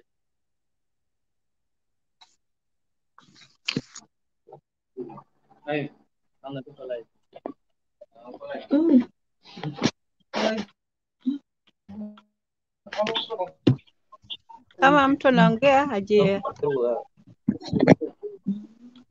tusikii vizuri. Oh, no. Sichangii mada. Oh, okay, sawa. Nasikia ni kama BJ na Ali wamesikilizana hapo, wote wamesema ati there's some more things important than money. Nyinyi wote mmesema ati there's more, kuna vitu za umuhimu kuliko pesa. Hata BJ amesema ati saa zingine unaweza kufikiria ati pesa ndio kubwa, lakini tuseme huyo mtu akipoteza pesa yake kesho, akipata kitu ikifanyika, bado utakuwa naye ama utatoka kwa sababu pesa imeisha. So ukiangalia hata ma relationship zetu haziko supposed kwa tu mambo ya pesa ati wewe unaangalia mtu na unaona pesa ngapi anaweza kukupatia. Inafaa ati ujue mtu vizuri, na hata kama pesa itakuja, lakini mnajuana kama mtu, mwanamke na mwanaume. Haya, nitakuachia Paul. Tezi ameingia. Manda Tezi ameingia. Amesema hizi ma translation haziko accurate. Habari Tezi? Manda Tezi, karibu sana. Asanteni. Nimekuwa nikiwasikia hapa kwa section ya mauno. Nimeona wacha niongee tu mambo mbili tu kiasi hapa. Ndio nimeona kuna misleading, kuna vitu vingine hapa zinakaa bit misleading. Unacheki mapenzi, pesa ni muhimu kwa mapenzi. Hiyo ni kitu huwezi kataa. Unajua unaweza sema ati mapenzi sijui ni kuna watu wanaweza pendana bila pesa, kuna watu hayo si kawaida. Unajua ukianza, najua tuongee mambo ya kawaida tu. Inawezekana, hizo zote zinawezekana. Hata kwa runinga unaweza iona, kwa utandao mtaiona hayo yote, lakini mambo ya kawaida ni nini? Ni pesa, na si ati pesa ati lazima ukue ati wewe una pesa mingi ama nini. Unajua ukweli ya mambo ni mwanamke ni abiria, wewe kama mwanaume ndio dereva. Unaona? Sasa wewe kama usiwahi sahau ama usiwahi jidanganye ati nikikosa pesa ama nikikosa nini ati huyu mwanamke ataka. Kawaida hawakai. Hiyo ni kitu ya kawaida, huwa hawakai. Unaweza pata ule mwenye anaweza kaa siti nini, lakini ukiangalia tu chances, tuangalie tu ukweli, chances huwa ni ataenda. So wewe concentrate kwa maelekeo unaenda. Wewe kuwa na maelekeo. Unaona? Hiyo ndio kitu nasema. Wacha unajua hawa wanawake watakudanganya hapa ati mimi sipendi nini, lakini acha nikwambie, umeona mwanamke daktari ameoa hata mwalimu, hata tusiende paka watchman, ameoa mwalimu wa serikali, ngumu. Unajua hiyo ndio mimi nakwambia tu ukweli. Hizi mambo ya kawaida ni wanawake wanaangalia pesa.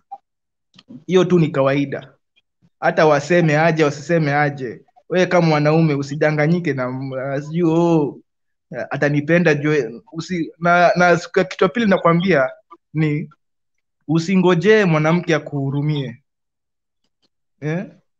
Hiyo ni kitu haipatikani. Hiyo ndio ukweli tu ya dunia. Usingojee mwanamke pia akuhurumie ati umefanikiwa na hii nini. Pambana, mwanaume ni effort. Mwanaume ni kupambana na hali yake. Hiyo ndio tu ukweli wetu kwa hii dunia. Hiyo ndio kitu nilikuwa nataka kusema.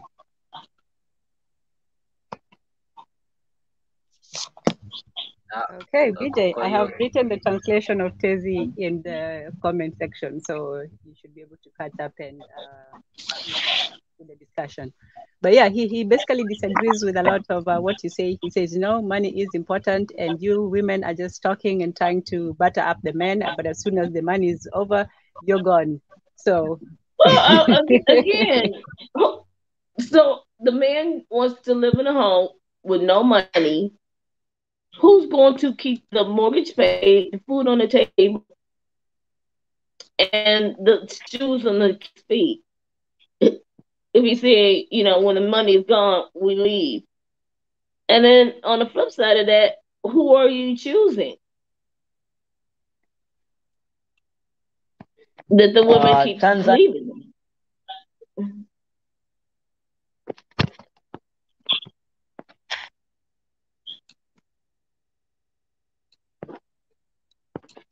Hello?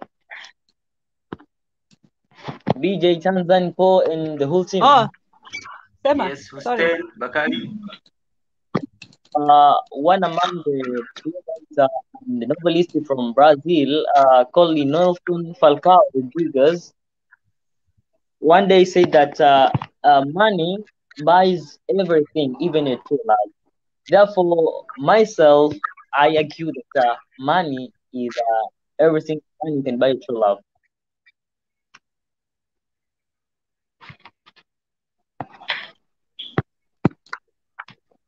That's only.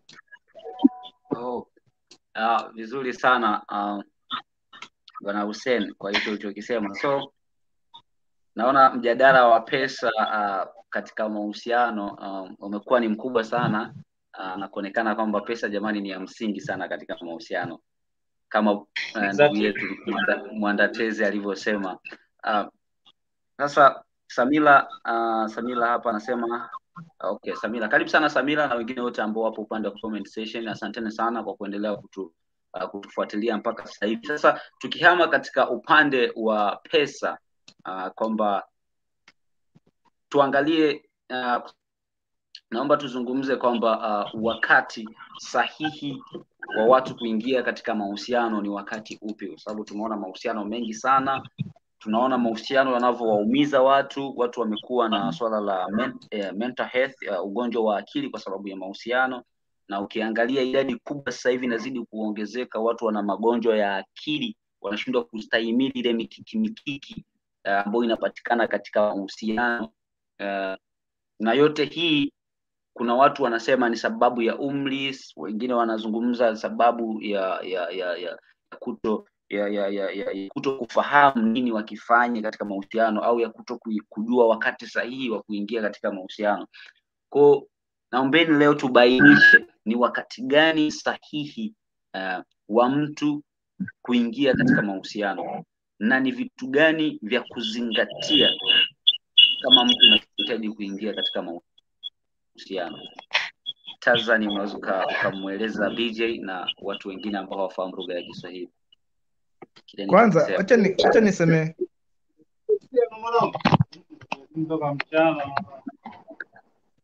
hello. Tunakusikia, sema.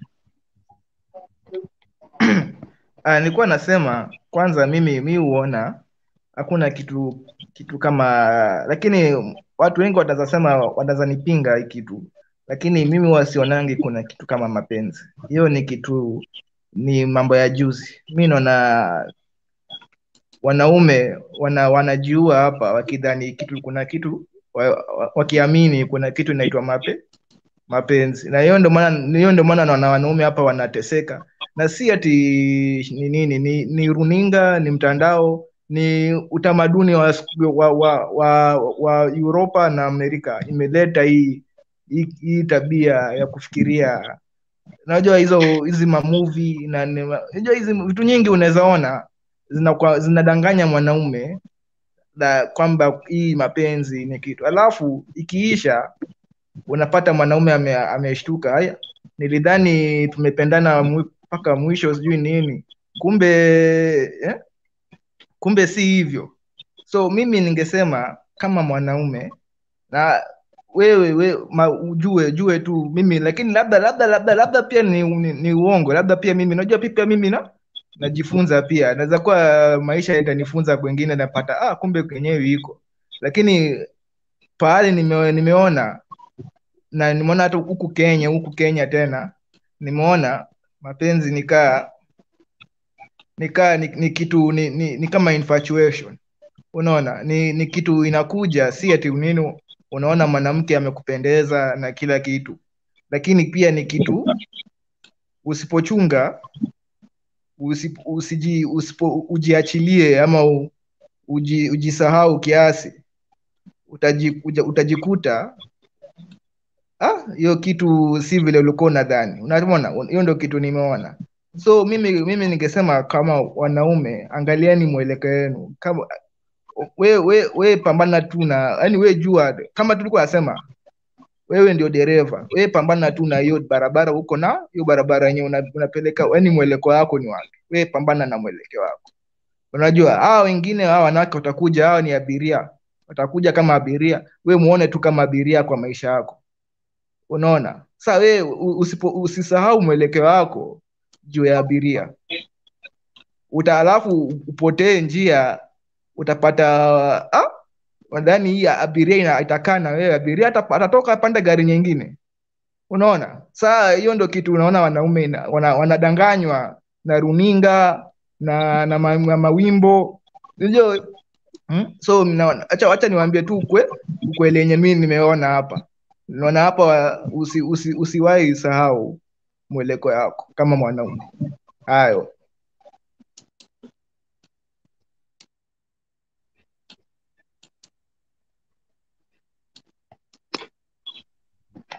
Hiya. BJ, basically, Kez is saying, is being cynical about love. He's saying, look, you can have love, but what is more important, especially as a young man, is to keep focus on what you do, and then the women will come. If you have a car, you will have a passenger on the seat. If you can't even afford a car, you won't be able to have a woman. True, but even in what Tessie is saying is that if you get the money, then the woman will come. Then don't complain about what type of women come when you get that money.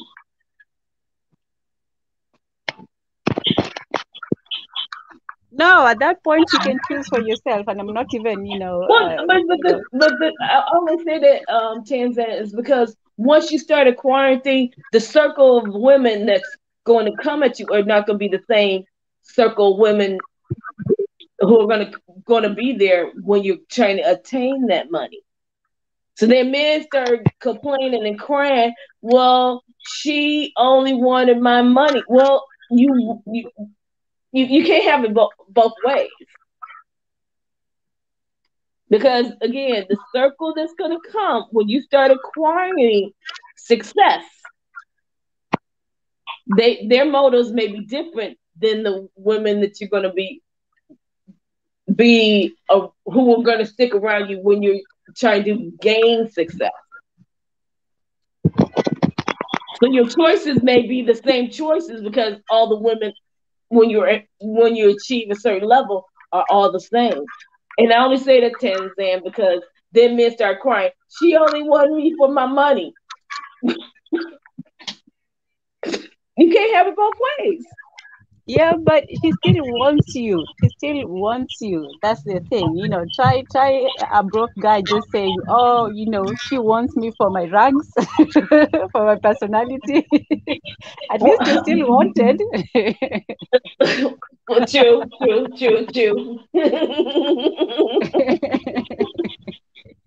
Yeah, so Okay, yeah, fine. I just want to finish this conversation of money and love, and then we jump on another topic. So nameona like swala la pesa linazidi kutawala. Hata ukiangalia kwenye upande wa comment section bado watu wanatetea kwamba pesa ndio ya msingi zaidi katika mahusiano. Sasa natamani wote tu conclude, Mwandatezi, Husseini, Tanza, BJ, hata Samira na wengine wako upande wa comment section, kwamba ni vitu gani ambavyo ni vya msingi vitano vya kuzingatia katika mahusiano, kwamba vitu gani ni vitano vya msingi, like these things are so important in the relationship. 5 things. Okay. Unaweza kuzungumza kwa Kiswahili, Hussein? Okay, katika vitu ambavyo vitano labda naweza nikaviweka hivyo, cha kwanza kabisa ni uwajibikaji. Binafsi gani ambavyo wewe mtu unawajibika, wewe kama baba, wewe kama mama katika ndoa na mahusiano. Lakini pia ushirikiano, cooperation. Unashiriki vipi katika kazi? Unashiriki vipi kumsupport mwenza wako? Ya tatu ni respect, heshima. Jiheshimu wewe, heshimu mwenza wako, heshimu vitu vyake, heshimu.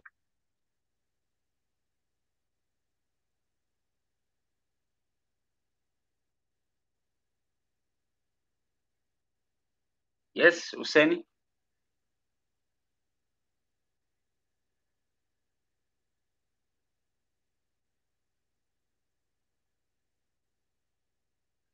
So I can see Hussein. Hussein? Yes, po. Yeah, unaweza kuendelea? Yes, nasema katika vitu vitano ambavyo vinaweza vikawa ni hitimisho ukitoa pesa kutabaki uwajibikaji, kutabaki heshima, kutabaki mipaka, kutabaki cooperation, ushirikiano kati yako wewe na mwenza wako. Okay.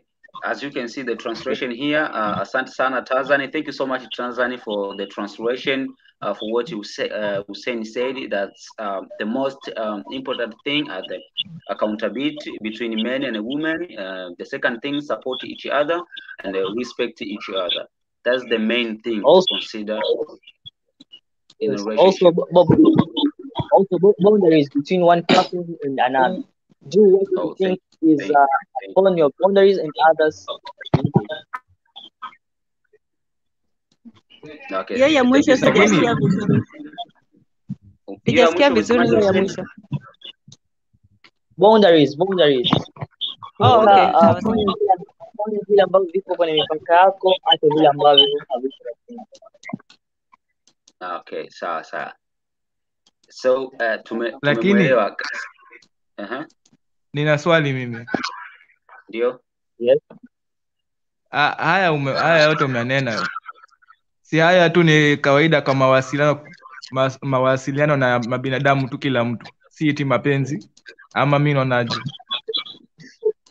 Of course, inaweza ikawa katika mawasiliano ya kawaida, lakini ukija in aspect of love ni vitu ambavyo muhimu na vitu ambavyo vinajenga mahusiano ya karibu. Vyote ambavyo tunafanya, even money pia ipo katika mambo ya kawaida, ipo katika friend in need is a friend in need. Kwa kwa dhiki ndio rafiki.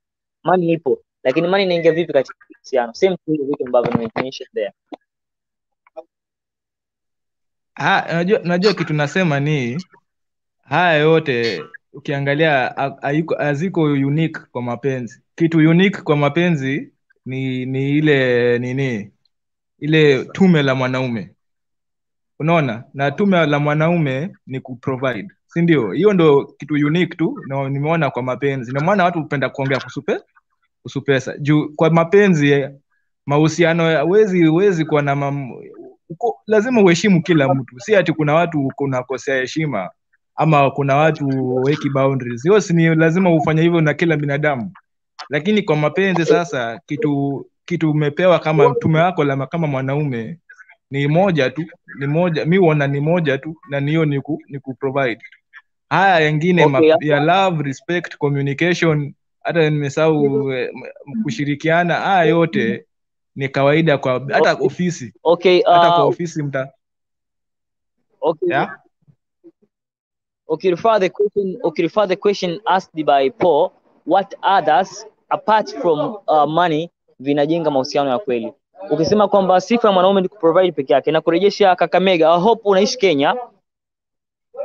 Hapo Kakamega kuna mwanamama mmoja anaitwa Kakamega kuna mwanamama mmoja anaitwa Bimuhenda. Huyo mwanamama aliweza kumjengea mwanamume nyumba ili aweze kuishi. Ndio wale ambao tulikuwa tunasema wamama wa haria. Therefore sio money inakuwa provided by the man peke yake to women. Even women pia wanatoa pesa. Kwa hiyo ukitazama pia money haiko uniqueness, lakini how money inafanya kazi katika mahusiano ndipo hapo ambapo tunaizungumzia.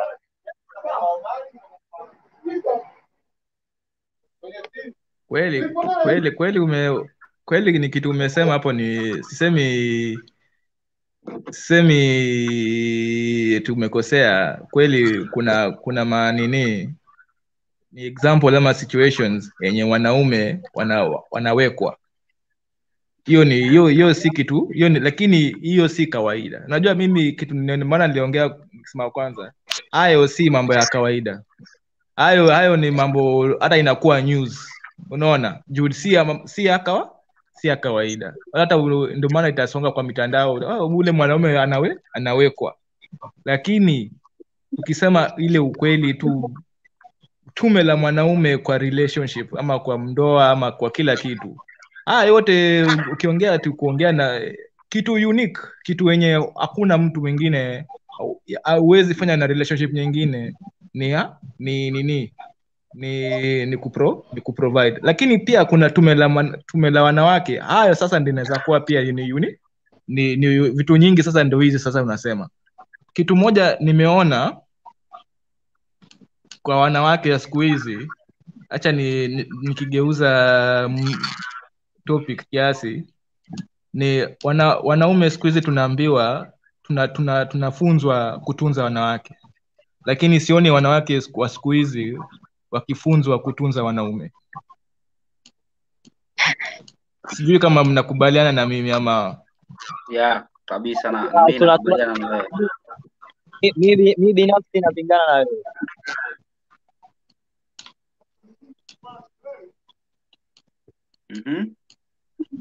Unaweza pata siku hizi hata mwanamke hawezi pika, hajui kuongea na mwanaume, na wanasema ni maendeleo wanawake siku hizi, si lazima wapike, si lazima hata unajua vitu venye zilikuwa wanafunzwa kutunza mwanamke hawafunzwi siku hizi. Lakini wanaume sisi, ukienda hata mtandaoni utapata wanawake wengi, hata sasa hata hapa tu kwa hii pande utasikia hivi ndio wanaume wanafaa kutunza mwanamke.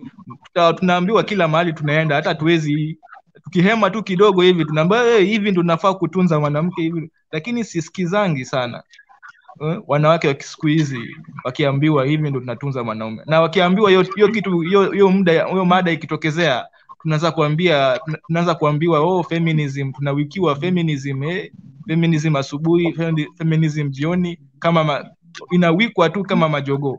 Lakini ndio maana nakwambia hiyo ndio kitu kwenda katu tuongelee pia, kama wanawake wenye mko hapa mnakubaliana na hii kitu ama ni vitu tu nasema hapa.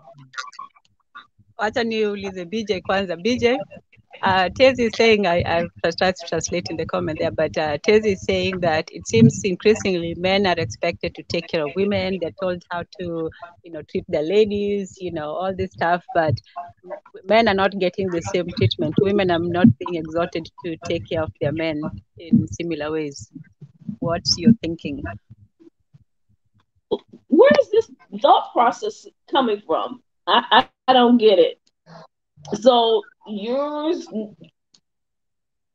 because see, the problem in America is that we're getting an opposite effect. The men have been not taking care of anybody for decades, and so now that women are now either demanding more or saying, "Never mind, I can do it on my own."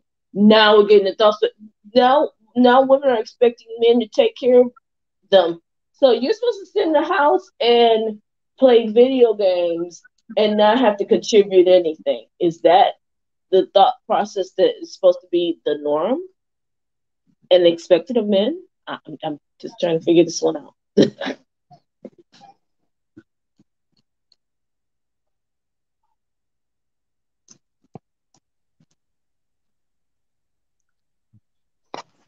Sasa Bita amesema ati huku ni wanaume ndio wako na ndio wako lazy wako na uvivu, na wanawake ndio wanafanya kazi ngumu. Sasa wanawake ndio wamechoka na kufanya kazi, na sasa wanawaambia wanaume hata hao wafanye tume yao. So inakaa ni kama huku ni wanaume ndio hawafanyi kazi, lakini Afrika ni wanaume ndio wanafanya kazi. So ndio hiyo. Mimi naona ati wanawake, even though wameambia ati siku hizi maybe wanawake hawafanyi kazi zote za zamani kama kupika, vitu kama hizo, lakini at the same time Tezi, unaona vile wanawake siku hizi wanafanya kazi za wanaume pia, si zile za zile za nguvu lakini siku hizi wanawake wanafanya kazi nyingi kabisa. So hawezi kuexpect ati watalea watoto na wanaume vile walikuwa zamani, sababu siku hizi kila mtu anatoka nyumbani, kila mtu anaenda shule, anaenda kazini, anarudi. So wanaume pia lazima wajikaze. Okay. Najua Tanzania, I think I don't know, labda mimi ndi nimebonga Kiswahili yangu mbaya kiasi ya Kikenya, lakini I think translate vibaya. Acha nijaribu kusema kwa Kiingereza. Nilikuwa nasema that unaona siku hizi men unasikia tu kila mahali how to make a woman happy, or how to talk to a lady, or do this and women will like you, do this. Unaona tu vitu all these things unaambiwa just paka unaambiwa vile unafaa kuongea. Unaona? Paka wanaume tunaambiwa vile tunafaa kuongea, vile tunafaa kuvaa, vile tunafaa kila kitu. Unacheki? Lakini sisikizangi wanawake wakiambiwa vile wanafaa kuongea na wanaume. Sisikizangi. Unajua sasa ukiambia mwanamke nyorosha hiyo sauti, atasema ataongea na hiyo base. Alafu unajua sasa ninakwambia tu hizo ndio vitu tunasikizanga. Mbona atuambii, mbona wanawake atusikizi wanawake wakiambiwa fanya hivi, mwanaume atakupenda zaidi. Ukimfanyia hivi mwanamume nasikizanga ati hata umfanyie hivyo atakuacha. Hiyo ndio tunasikizanga kutoka wanawake. Ati kupika haitamweka, kupika atakuacha, akitaka kukuacha mwanaume. Sasa unapata wanawake wanaambiana sema Paul. Wanaambiana wanachochana wasisaidie.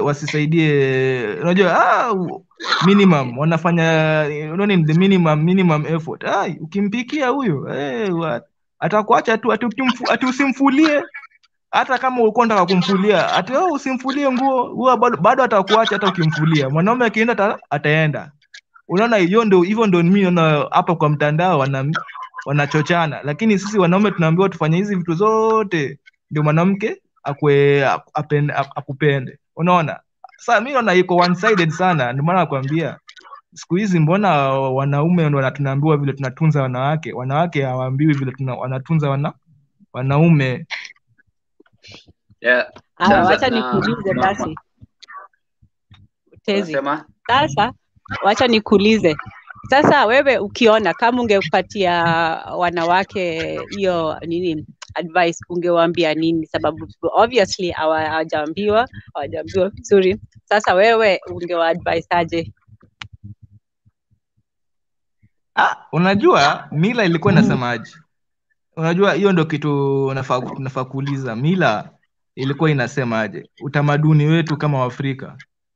Wanawake si walikuwa wanafunzwa haya maneno? Mbona siku hizi waliacha kufunzwa? Sababu dunia imependuka. Sasa siku hizi hakuna vile nilisema, wanawake siku hizi wamefanya zile kazi za wanaume. Siku hizi wanaenda kwa kazi, wanafanya kazi na wanaume wengine, alafu wanarudi nyumbani, wanalea watoto. Sasa ukiangalia vizuri kazi ya wanawake imeongezeka kabisa. Zamani ilikuwa tu pengine nyumba na shamba, pengine vitu kidogo hapo, lakini saa hizi wanafanya the same thing wanaume wanafanya, alafu mnapatana nyumbani in the evening, alafu sasa wewe unataka ati hata yeye sasa afanye zile vitu za utamaduni. Atasema sisi wote tumefanya kazi, leo nipike, kesho upike, leo nichukue watoto, kesho ni wewe. Unajua sasa inakuwa back and forth. Lakini si ati wanawake siku hizi wamekaa tu hivyo. Ni sababu wamechukua zile kazi zamani wako wamefanya, lakini siku hizi wanafanya kazi, wanaenda shule, vile tu wanaume wanafanya. Lakini Tanzania samani sawa ni kwamba like anachokisema Mwandatezi mimi naona yuko sahihi. Ni kama vile wewe unachokisema like wanawake yani umezungumza kwamba nowadays wanawake wako wanafanya majukumu kama yale wanaofanya wanaume. Ndio maana ndio sababu kubwa ambayo umezungumza, lakini kufanya hayo mambo ambayo wanayafanya sasa hivi kama wanaume wanavyofanya isiwe sababu ya kusahau majukumu yao au wajibu wao, kwa sababu swala la kupika mke wa Kiafrika yani huo ni wajibu wake kabisa. Au nimekosea Mwandatezi?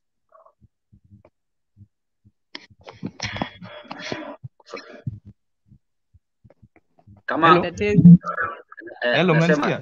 sawa. Kwa hiyo nasema kwamba like wanawake sawa ndio wameimprove, kuna vitu wanavifanya, wanajichanganya, wanafanya kazi kila siku, lakini huku hakuondoi ule uhalisia wa yeye kuwa mwanamke. Yeye still bado ni mwanamke na mwanaume bado ni mwanaume.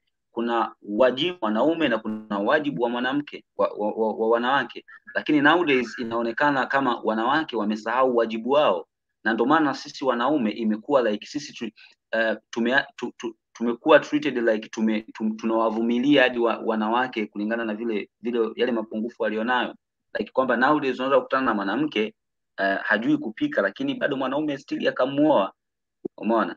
Lakini kupika ni wajibu wake, yani kama utamaduni wa Kiafrika, tukiachana na swala la maendeleo, swala la mwanamke kupika huo ni wajibu, mwanamke anapaswa afahamu kupika. Na tumeona before swala la kupika lilikuwa ni kikwazo kikubwa sana kwa mwanamke kutokuolewa. Sijui nitakuwa nimejaribu kutetea point ya Mwandatezi. Hata umesema hata vizuri, hata sijui kama anaweza kusema vizuri kuliko wewe, juu umesema tu kila kitu. Alafu pia acha niongezee, unaona ati vile Tanzania amesema siku hizi tunafanya kazi, lakini hayo yote bado zile vitu zilikuwa tunatupendeza kama wanaume bado zinatupendeza. Unapata hata kama sasa unafanya kazi wanaume asipendeke, juu mimi napenda kupikiwa, hiyo ndio kama mwanaume mimi napenda kupikiwa. Sasa ati sasa nafanya kazi, sasa juu nafanya kazi, sasa mimi hayo watu vitu vinanipendeza kama mwanaume zimeenda. Sasa unaona ati sasa juu umefanya kazi, umeona sasa hiyo vile wanaume tuna lakini sasa yeye kama mwanamke bado anataka juu anafanya kazi, bado anataka mwanaume ataenda kutegemea mwanaume. Hata kama anafanya kazi gani bado hataki kutunza mwanaume, hataki kumweka mwanaume, anataka bado kutegemewa na mwanaume, unaona. So yale yenye ilikuwa inampendeza kitambo bado inampendeza leo, lakini mwanaume yale ilikuwa inampendeza kitambo bado sisi tumeambiwa tuache hayo yenye ilikuwa inatupendeza sisi, tutafute vitu vingine, umeona. Yeah, exactly. So Tanzania, thank you so much for the work that you are doing now. You are translating, and BJ and others who don't understand Swahili, you can just follow up on the translation that Tanzania she's making here, so that we can go together. If you have anything, then you can come up and say something, because Tanzania I can see here she's doing that's work. I think we have to pay you. Oh yeah. She's been great in trying to help me understand what's being said. I can see how the work is easy. I'm loving it all. Yeah, sure. So nakubaliana na Mwandatezi alichokuwa anakizungumzia kwamba sasa hivi wanawake wamesahau kabisa majukumu yao, na sisi wanaume tumeyakubali yale mapungufu walionayo, kwamba una uwezo wa kukutana na mwanamke hajui kupika, hajui kufua, mwanamke hajui hata kulea watoto. Wakati mwingine wanawake siku hizi wanataka wadada wa ndani wale, wadada wale house girls wa kuwa take care watoto, like wamesahau kabisa, hawajui. Lakini wanaume bado still wanaendelea, wanawakubali jinsi walivyo vile vile, na maisha yanaendelea. Lakini ikija katika upande wa wanaume imekuwa tofauti kabisa. Yani mwanaume kama una mapungufu kidogo, like mwanamke anaweza akakukimbia hata like kama huna gari lakini mwanamke anakukimbia, na unaweza kuwa kwenye process ya kutafuta gari, lakini mwanamke akakukimbia, like umemuoa, like kila siku analia, mimi nataka gari, mwisho wa siku na ndoa inavunjika kisa hauna gari. Umeona, labda mwanaume umepata kazi, labda kumetokea purukushani kidogo kazini umeachishwa, upo kwenye mihangaiko ya kutafuta kazi nyingine, wanawake wanakukimbia. Umeona, anashindwa kuvumilia kitu kidogo. Kwa hiyo anachokisema Mwandatezi nakubaliana na wewe 100%. So nadhani tunaweza tukahama au una kitu cha kusema Mwandatezi? Kitu umenotice wanawake wamenyamaza. Sasa sijaelewa maoni yao ni gani kwa hii kitu tumesema.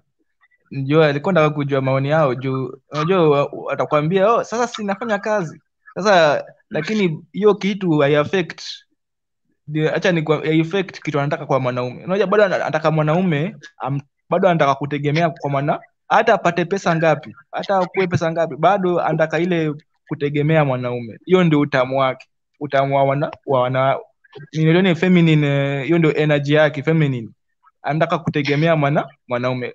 Lakini sisi wanaume tukitaka sasa tuenjoy pia masculine energy zetu za pleasure, kupikiwa, kufuliwa, kuongeleleshwa vizuri na sauti nyororo. Unajua tunaambiwa wewe maisha dunia imeendelea, hatuwezi rudi nyuma. Mbona sasa mbona unaona wanaume wanateseka sasa na boy child wameanza vile umesema hapa kuruka na maakili, wanaona hata hii mapenzi ni ngumu sana sasa. Unajua mandoa pia zimeanza kuvunjika, ama mandoa hata zifanyiki, watu wanapigwa matalaka vitu tu. Sasa ndio maana nakwambia mbona wanawake wangekuwa wanafunzwa kutunza mwanaume vile wanaume wanafunzwa kutunza mwanamke, ingekuwa saizi hata hizi mashida zote za siku hizi zingekuwa hata zimeenda. Juu mwanamke akiona kupikia mwanaume si ati juu wewe una kazi. Kupikia mwanaume ni hivyo ndio unatunza mwanaume, kumfulia, kumfanyia haya yote, hivyo ndio unatunza. Si ati juu wewe una kazi sasa inamaanisha huwezi mtunza. Unaona? But my only question is, what men do not want a roof over their head? We keep getting like, when I lose the money, if I don't have the money, she leaves. Well, is it that you don't want to make the money and have nice food and nice clothes and be able to well educate your children? And is that the problem? Because it's always like, well, when I don't have the money, then she leaves. Is she really leaving because of the money, or is she leaving because of behavior? I'm confused. I'm really confused. BJ, let me try. Okay. So a woman has been with a man, let's say, they were struggling together. Maybe they met in college, they got married, they started a family, and then, they're both working, let's say. And then for some reason, the money is low. Maybe the man can't find regular employment, or, something happened, or the economy is just bad.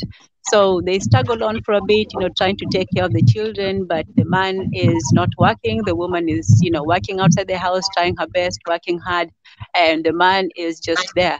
Sometimes it's not his fault, sometimes he's lazy, sometimes it's just bad luck. But after a while, the woman is tired of coming home every day and seeing the man just sitting there and not contributing. Now he's just another mouth to feed. So she has her children, and there's this man in the house with her. What is she going to do? She's only going to be there for long enough until she can pick up her kids and go back to her mother's house, or somebody who can, take care of her. So that's what they were saying. If you cannot take care of your woman and your house, the woman will leave with the house. but should she not? Should she not? Or should she sit there and say, honey, it's okay. It's year 25. We're going to be all right. I'm going to go sit up there with this can on the corner and see if we can get a bag of beans. But that's what they're saying. They're saying that we women are not loyal. Like, we'll just stick out for a bit and then you leave. So that's what they're saying. The men, like, keep your car so you can keep the woman. It's like, it's not that they ain't loyal. It's the woman that they want. I just described you the best woman. I can't nice, ain't loyal, and then they start pushing on us. No, BJ, we need something stronger than that. They've laid it out. Look, we're both working, but when I come home, I'm still going to take out the trash. So you need to cook as well. That's what they're trying to say. But yeah, so Tezi say that without money, without that financial security, a woman is not going to stay, not for long anyway. So, and then while she's there, the men are saying, well, while you're here, at least cook some food or rub my feet or do something. So, so that's what they're saying. I'm saying you should. Yeah, okay, I agree with you, Tanzan. In fact, that part was also the last part was also very important. Yeah, rub my feet. Like these are not, these are not bad things to do. These are things that you do to make your man happy. The same way he's going to take you out on a date, He's going to get you flowers. The things he does, maybe buy you a gift. Those are things he does to make you happy. So it's all of these things. It's not one-sided that the man has to do all these romantic things for you just to make you happy, and you don't rub his feet, and you don't give him massage or cook for him. All these things are both of you have roles to make each other happy. And so the man's role has remained the same for ages. It has not changed because of the modern world. The modern world does not change the man's role. The man's role is the same too. This is what you do to make a woman happy, which is not bad. Yeah, provider is your role as a man, but a woman, that your role. Wandatezi, BJ, sorry for that Swahili session, and now I can see we are going out of topic.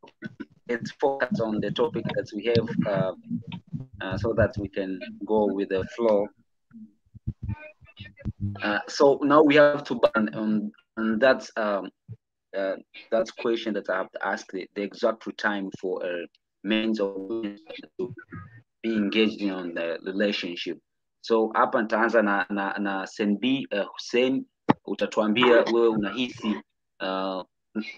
unahisi ni kitu gani, ni wakati gani sahihi, wa watu kuingia katika mahusiano, kwa sababu kama nilivyosema mwanzoni pale na Mwandatezi ulizungumza, ukatoa mtazamo wako, lakini sasa hivi tumeshuhudia vijana wengi sana wamekuwa wakiteseka katika mahusiano. Kuna changamoto nyingi sana ambazo zinawakuta katika mahusiano. Wanapitia wakati mgumu sana katika mahusiano, na wengine hadi wanadiriki hadi kujiua kabisa, wanapoteza maisha kabisa. Tunashuhudia kila siku. Lakini sababu kubwa sana, wengi wanasema kwamba wakati watu wengi sana wanaingia hawana experience au wakati wa kujihusisha katika mahusiano. So mimi nilikuwa nataka kujua, au tutaka kujua, hata yule ambaye anafuatilia sasa hivi na yule atakaye kuja kufuatilia zaidi, afahamu wakati sahihi wa mtu kuingia katika mahusiano ni wakati gani, na huo wakati mtu anapohitaji kuingia kwenye mahusiano ni vitu gani anapaswa kuvizingatia hasa ili aingie katika mahusiano. Hussein, unaweza kutusaidia tuendelee na watu wengine watafuatia Mwandatezi na BJ. Mimi nadhani wakati kwenye mahusiano ni pale ambapo mtu tayari ushaamua kama either kukubali kuteseka ama kufurahika. Mapenzi ni furaha, mapenzi pia ni karaha. Yaani ukubali both positive and negative effects ya mapenzi ambayo unakwenda kuingia. Ukishajiweka tayari moyo wako kukubali yote ambavyo vitakwenda kutokea, basi nadhani ni wakati sahihi wa mtu kuweza kuingia katika mahusiano. Yes Paul. Yeah, vizuri sana. Mwandatezi.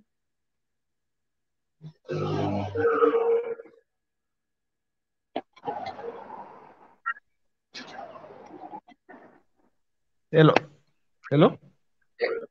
Unanisikia? Nilikuwa na hii swali ni ngumu sana. Mimi sidhani kama kuna wakati mzuri ama mbaya. Ni vile wewe kama mwanaume unajua, ni vile wewe mwanaume tu unajua, sijui kwa vile nitasema tu vile alikuwa nasema, wewe kama uko njiani una mwelekeo, hiyo ndio mwelekeo, yani sijui destination, wewe unajua destination unaenda. So anyway, kama uko focused kwa hiyo destination, hata kuna anytime unaweza ingia relationship, lakini as long as bado wewe barabara ni hiyo, usijipoteze kwa barabara, ama usikubali mwanamke akupoteze, ama kama uwezi vitu nyingi tu. Kitu naweza sema tu ni hakuna time mbaya ama kuna wakati nzuri. Wewe ndio vile mahali tu huko, ama vile hiyo situation umepatikana. Kama inaingiliana, lakini kama ingiliani, kama uwezi pia umeona hii kitu inanipoteza kwa barabara, na kitu unaweza fanya ni nini? Unaweza unajitoa ama usijiingize kwa hiyo mahusiano. Sasa wewe unafaa kujiona mali itakupeleka hii mahusiano inaendelea. Kwa Kiingereza tunasema aligned, kama mko aligned. I think hiyo ndio kitu Kiingereza unasemanga, kama mnaenda mwelekeo moja, inamaanisha hiyo ndio time poa kuingia. Kama mwendi mwelekeo moja, labda yeye atakupoteza kwa mwelekeo wako, ama atakupunguza kasi, itabidi usijiingize kwa hiyo uhusiano.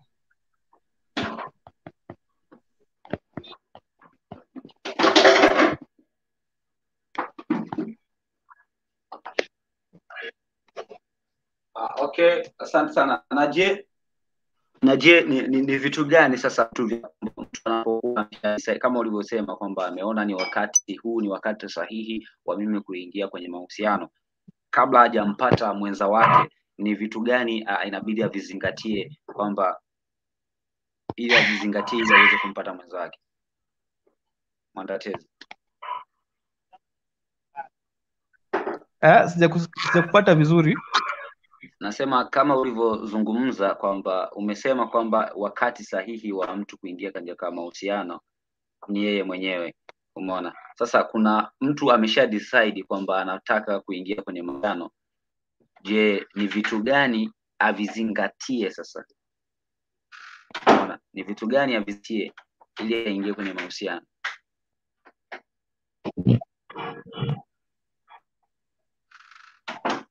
Au bado hujapata hapo? Bado nilikuwa sijui kama ile jibu nilikuwa nimetoa, nadhani nilikuwa nimezingatia. Saa unajua kuna vitu nyingi ina nini, si kila mtu anakuanga na nini desturi moja. Saa nikisema labda mtu na desturi yake ni, unajua labda wewe ni mtu wa kanisa ama unataka kuwa pastor.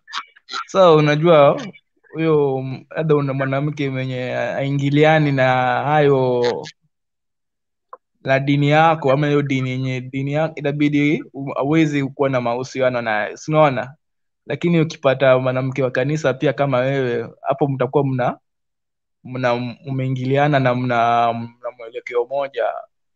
Hiyo ndo sasa unapata hiyo situation ina change, kila mtu na depend na desturi yako. Sasa mali kama ndio maana nakwambia mkikiwa mnaingiliana, mnaenda mwelekeo moja, itakuwa rahisi kuliko mtu mwenye labda wewe uko kwa dini, mwingine yeye yuko kwa dini, yeye yuko kwa vitu vingine.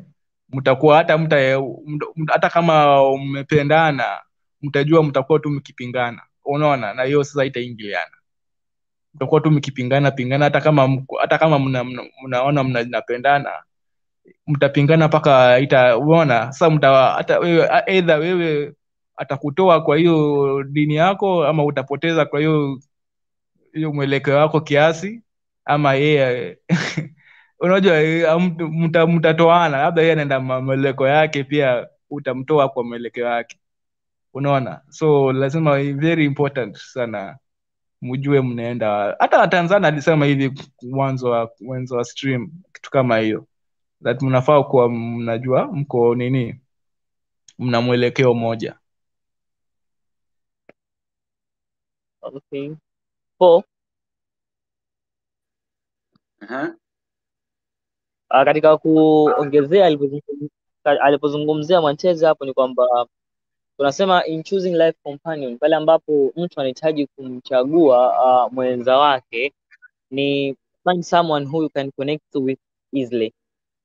Tujitahidi sana kutafuta mtu ambaye unaweza ukazoeana naye kiurahisi kabisa, lakini pia tutafute mtu ambaye anakidhi viwango vya either wewe au familia yako. While choosing a life partner, you need to consider you and your family standard. Though it's okay to choose someone who is probably haendani na vile viwango vyenu au viwango vyako wewe ambavyo unavitaka, lakini uwe na uwezo wa kuweza kumlinda either kwa ndugu zako ama kwa wazazi wako. Kwa hiyo kwenye kuchagua watu ambao tunaingia nao katika mahusiano, ni lazima uangalie mtu ambaye unaweza ukazoeana naye kwa karibu na kwa urahisi, lakini pia tutafute watu ambao wanakidhi either viwango vyetu au viwango vya familia zetu.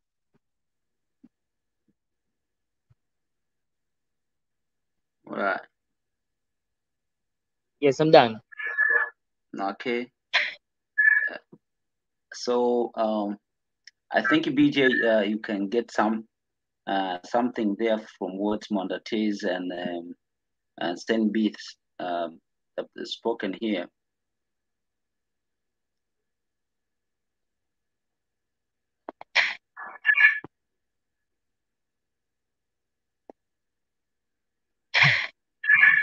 Au Tazani, kama una cha kusema na wewe unaweza ukaendelea. Oh, okay. Najaribu kusema na both. So the question for today is, what are we looking for in choosing? What important factors, and when's the timing?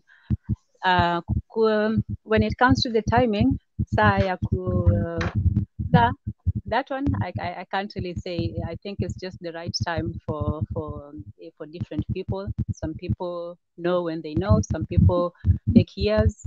Some people develop friendships. So with the timing, I'm not sure. I think I'll go with what Yanatan said, that if they're both ready and they feel the same way, then they should. So swali ya kwanza ni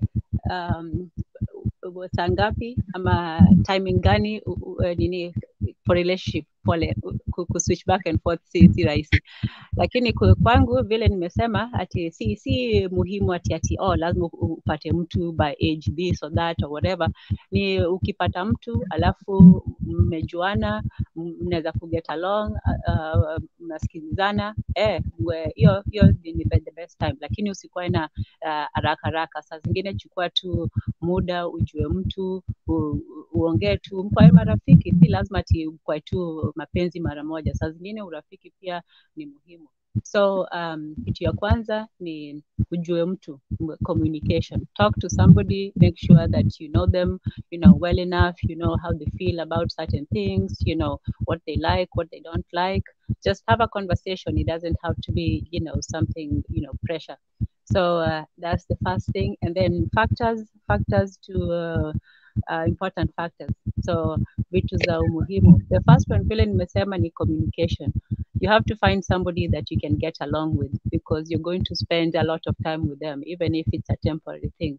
So pata mtu mnasikilizana, mnaweza kuongea, hata kama mmekasirikiana bado mnaweza kuongea vizuri.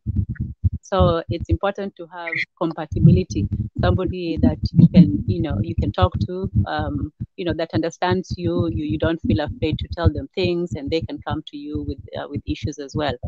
And then I know we went back and forth about the money issue. I think it's very important. I think it's not realistic to think that love will solve everything. I mean, love is important, yeah, but you also need to eat. So mambo ya pesa pia ni muhimu, lakini mapenzi ni mzuri, lakini lazima muanze na pesa. Hata kama mnasema ati maisha yetu itakuaje, hata kama ni kukaa nyumbani kwa city ama kwa village, bado mta need pesa. So money is important. It's not the end all and be all of everything. You can still have a good relationship without having lots of money, but you still need a certain amount for everybody to be happy.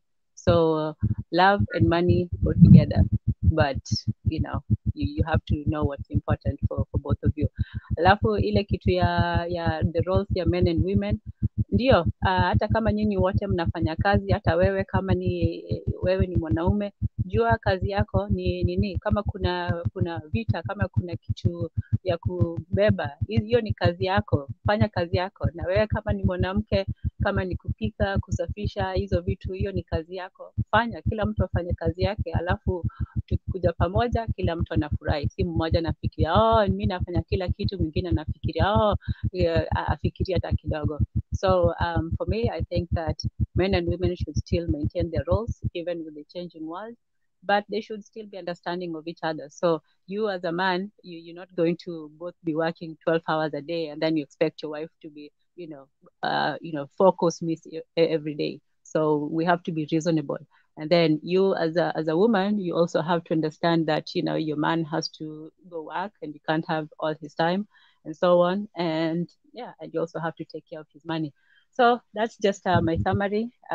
Wanawake na wanaume sisi wote tunahitajiana. Haya, that's it for me.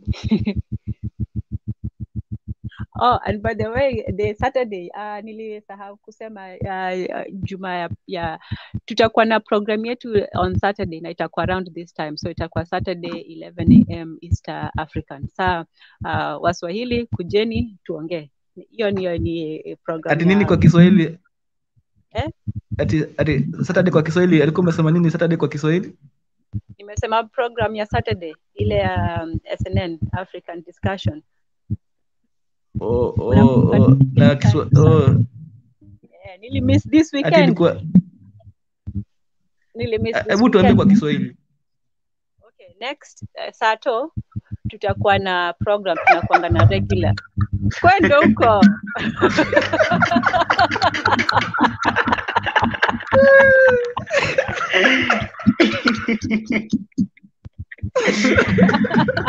Come on, Mwandatezi.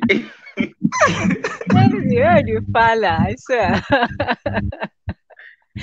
Okay, Sato tuko na programu ya discussion. Anyway, check it to SNN Sato.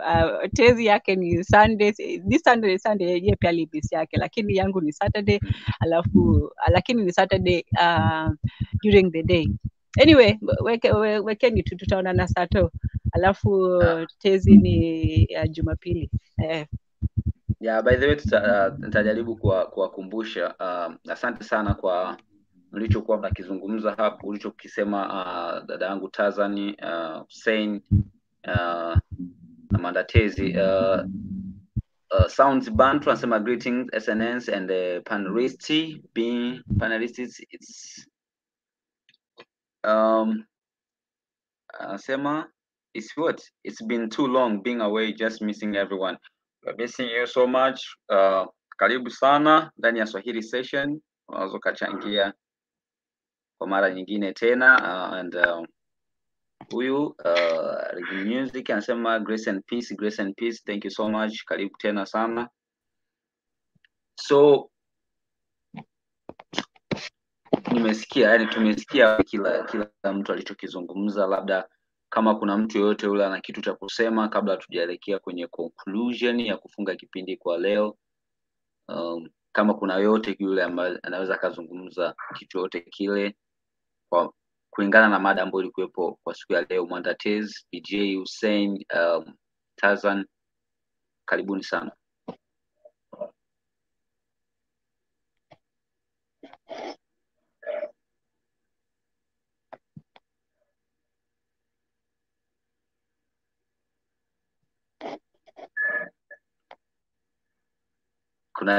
Okay. Wakati mkiwa mnawazawaza hata kuzungumza, ni wakumbushe kwamba Swahili Nation wana Afrika ambazo zinafanyika kila wiki. Kuna kuwepo na show tofauti. Kwa naweza nikawakumbusha zile show ambazo tunakuaga nazo kila siku.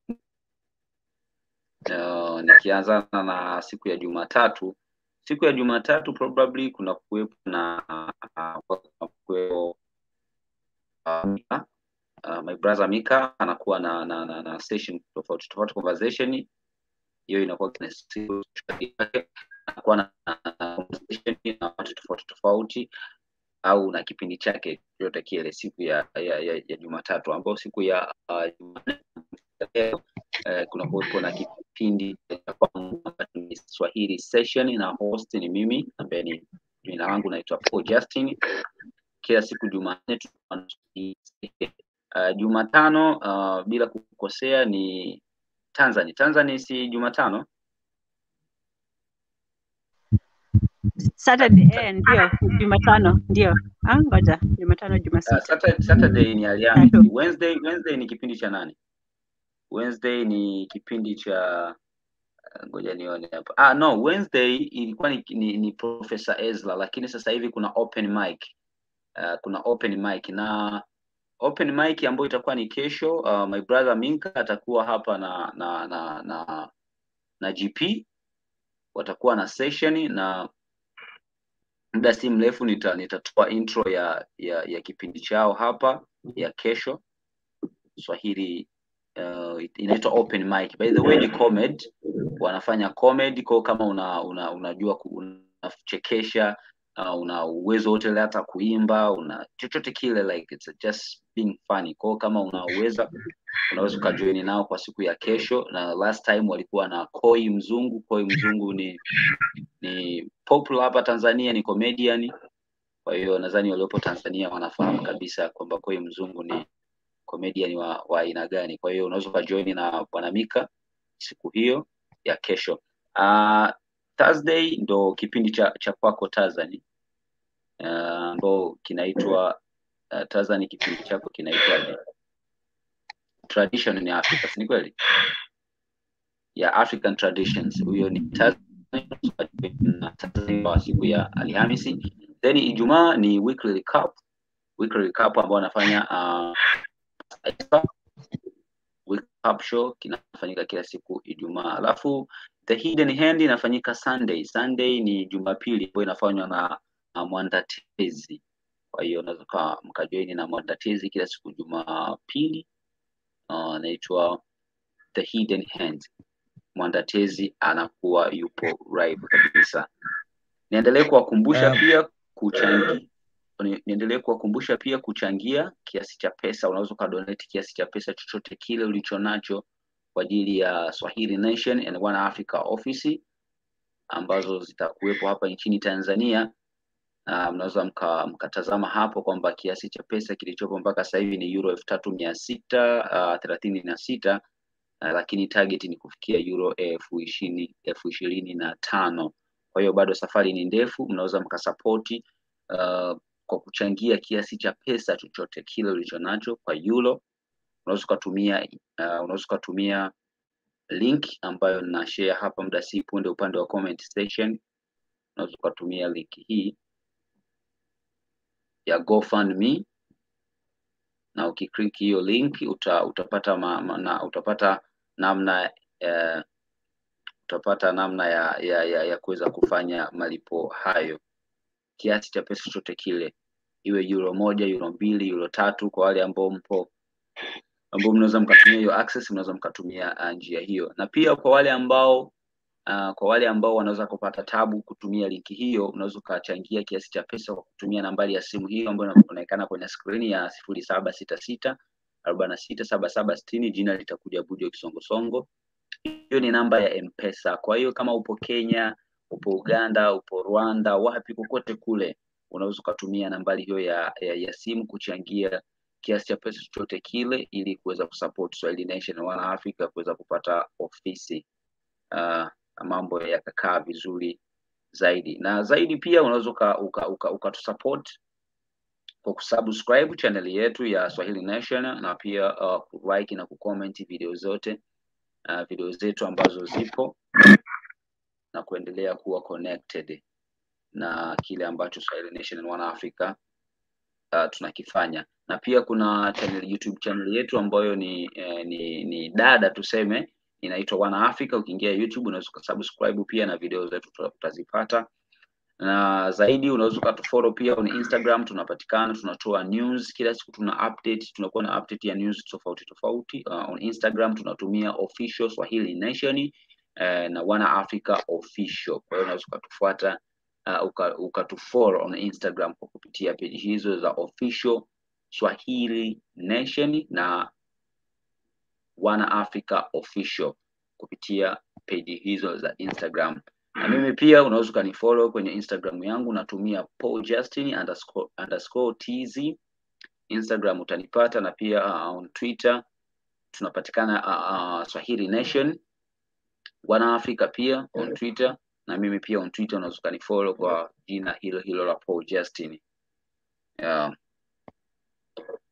Asanteni sana. So kuna chochote kile cha kusema Tanzania? BJ au Mwandatezi au Asante sana kila mtu amekuja, watu wamecomment.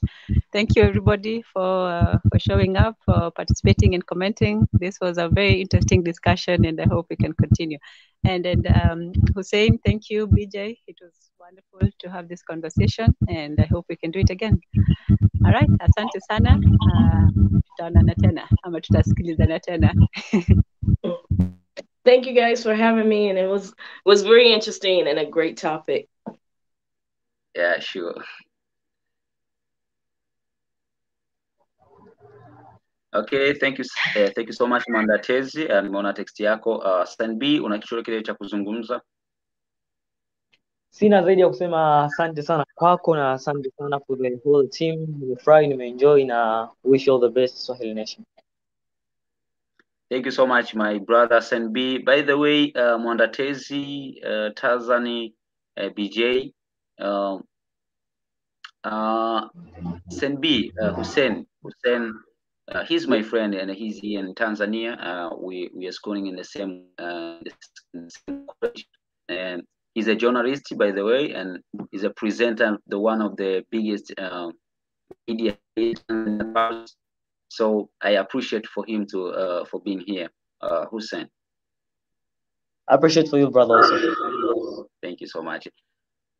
Yanatam, nikijaribu kupitia hapo kwenye comment, nasema Yanatam, there is something going on with the GoFundMe. A few of my donation goods returned.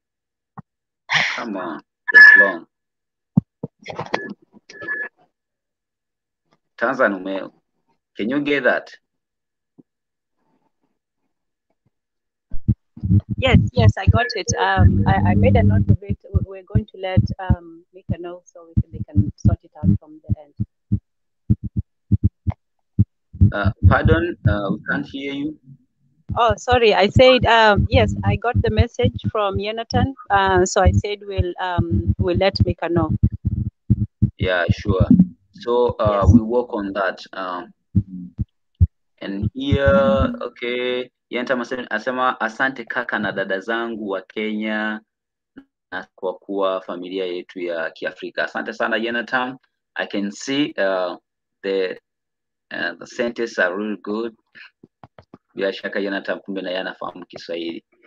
Oh, okay. Tanzania umenikumbusha hapa kuhusiana na diaspora talk ya Bigi ambayo inafanyika Saturday at 9 p.m. East Africa. Kwa kuna show nyingine ya Bigi ya diaspora talk, mnaweza mkajoin na yeye. Mwandatezi anasema mkono wa kufichwa Jumapili, the hidden hand kwa Kiswahili, mkono wa kufichwa inafanyika Jumapili. Okay. Lingine ni huyo anasema survive, check out recent coverage on the election. Yes, hiyo imeshafanyika, unaweza kaangalia video ambazo zimefanyika hapo nyuma walifanya. There is something going on along with GoFundMe. A few of my donation got returned. Yanatam, we are going to work on that and we'll let Mika knows and we'll figure out what's wrong. Asante sana kila mtu. Thank you everybody. Tanzania, thank you for returning as well. Okay, tell Mika. Okay, did you use the GoFundMe app or the website? Okay.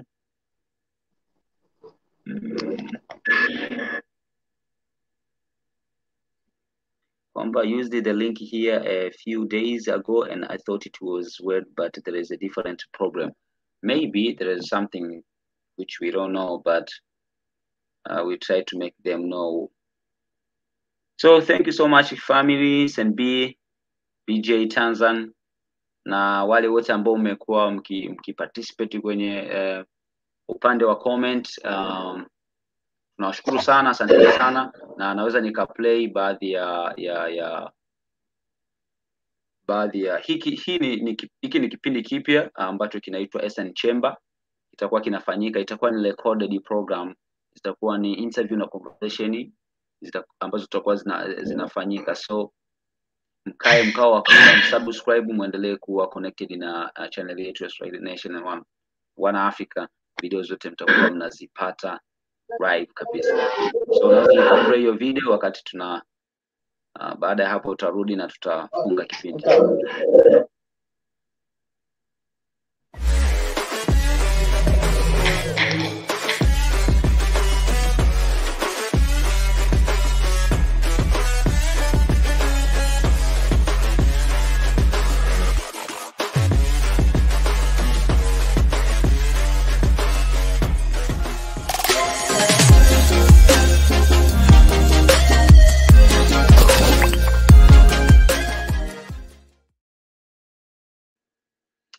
Yeah, hicho ni kipindi kipya ambacho kitakuwa kinarushwa hapa. So family, niwakumbushe tu zaidi kwamba kipindi kwa siku ya kesho open mic kitakuwa ni kipindi kizuri sana. Tutaenda kumwona Mika na GP na dada yetu ambaye yuko Korea kama sikosei, watakuwa wako pamoja. Sasa hiyo mnaweza mkaungana na Mika kwa siku hiyo ya kesho. So naona hapa okay, najaribu kuzungumza hapa. Peace and greetings dear Tanzania Marriott. Thank you Marriott for coming. Marriott, sorry for dropping off last time. Okay, so I think Tanzan, unaweza kumwambia Marriott tatizo lilikuwa ni nini hasa kabla yafunga kipindi. So Tanzan, there anything that you can say? Just thank you all, Maria Antoinette. I'm glad you got in, and the last one. Good to see you all, Yenatan, Samira. But no, that's it for today. I'm happy. Nimeshukuru sana Paul. Your voice is too. Sorry. I just wanted to say asante sana Paul, asante Maria Antoinette, Samira, Yenatan, kila mtu nimewasahau, sounds from Bantu. Tutaonana. Peace. Amani, upendo na umoja. Peace, love and unity. Yeah. Sana. And by the way, nikushukuru sana hapa Tanzan, kazi ambayo unaifanya. Asante sana. I know it wasn't an easy job, but thank you so much for what you did. Oh, my pleasure. I actually had a lot of fun, so thank you. Yeah, thank you so much. Okay, fine. Have a good night.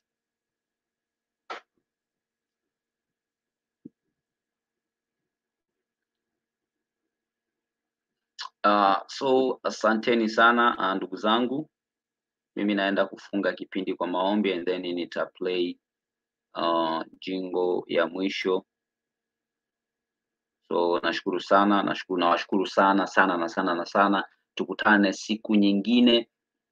Tukutane siku nyingine kama hii ya Jumanne ndani ya Swahili session, mida ni saa 3 kamili na kuendelea. Unaweza mkanifollow on Instagram, natumia jina la paul_justin_tz. paul_justin_tz on Instagram. Na pia ili kupata update zote za Swahili Nation on Africa, unaweza mkaenda on Instagram pia mkatufollow official Swahili Nation au Wana Africa official. Asanteni sana. So unaweza kufunga kipindi kwa maombi. So asante sana Mungu kwa wakati huu ambao umetujalia kwa siku ya leo. Tumekuwa na conversation hii, ni mengi sana ambayo tumeyazungumza. Yote na yote tunashukuru na kushukuru kwa kuwa wewe ndio umetujalia kuwa na wakati huu.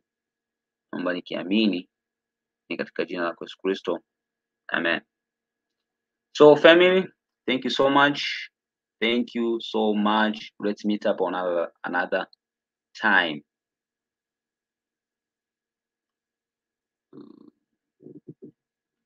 Let's meet up another time.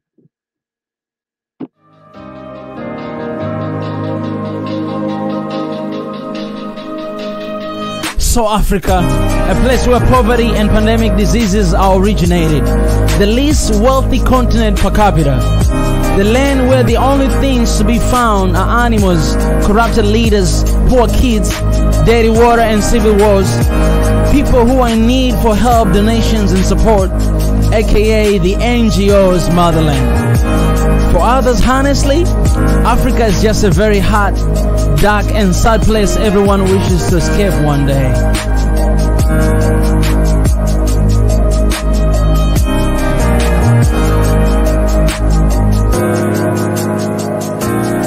Well, whether you're an African or not, this thinking isn't new to you, because you have read, heard or felt the same way before. Just type the word Africa on Google right now. Turn on your TV and see what the NGOs portray.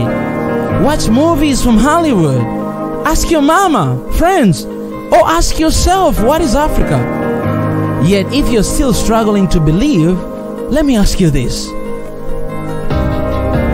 What comes to your mind when you hear the word Africa? Tell me the first thought that comes to your mind right now. Honestly, tell me right now. But what really is Africa? What is Africa?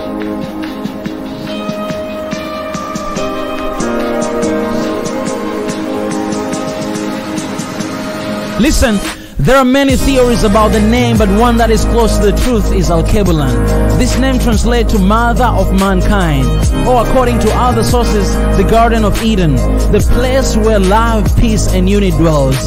Al-Kebulan is an extremely old word. Many nations in Africa use this word, including Ethiopians, Nubians, Moors and Numidians. For me, this isn't just the theory, but the truth. My truth I choose to believe in. As cliche as it sounds, that's the future I'm hoping for. The tomorrow I'm fully determined to see. The dream I am convinced and dedicated to fighting for until it happens. What is Africa for you?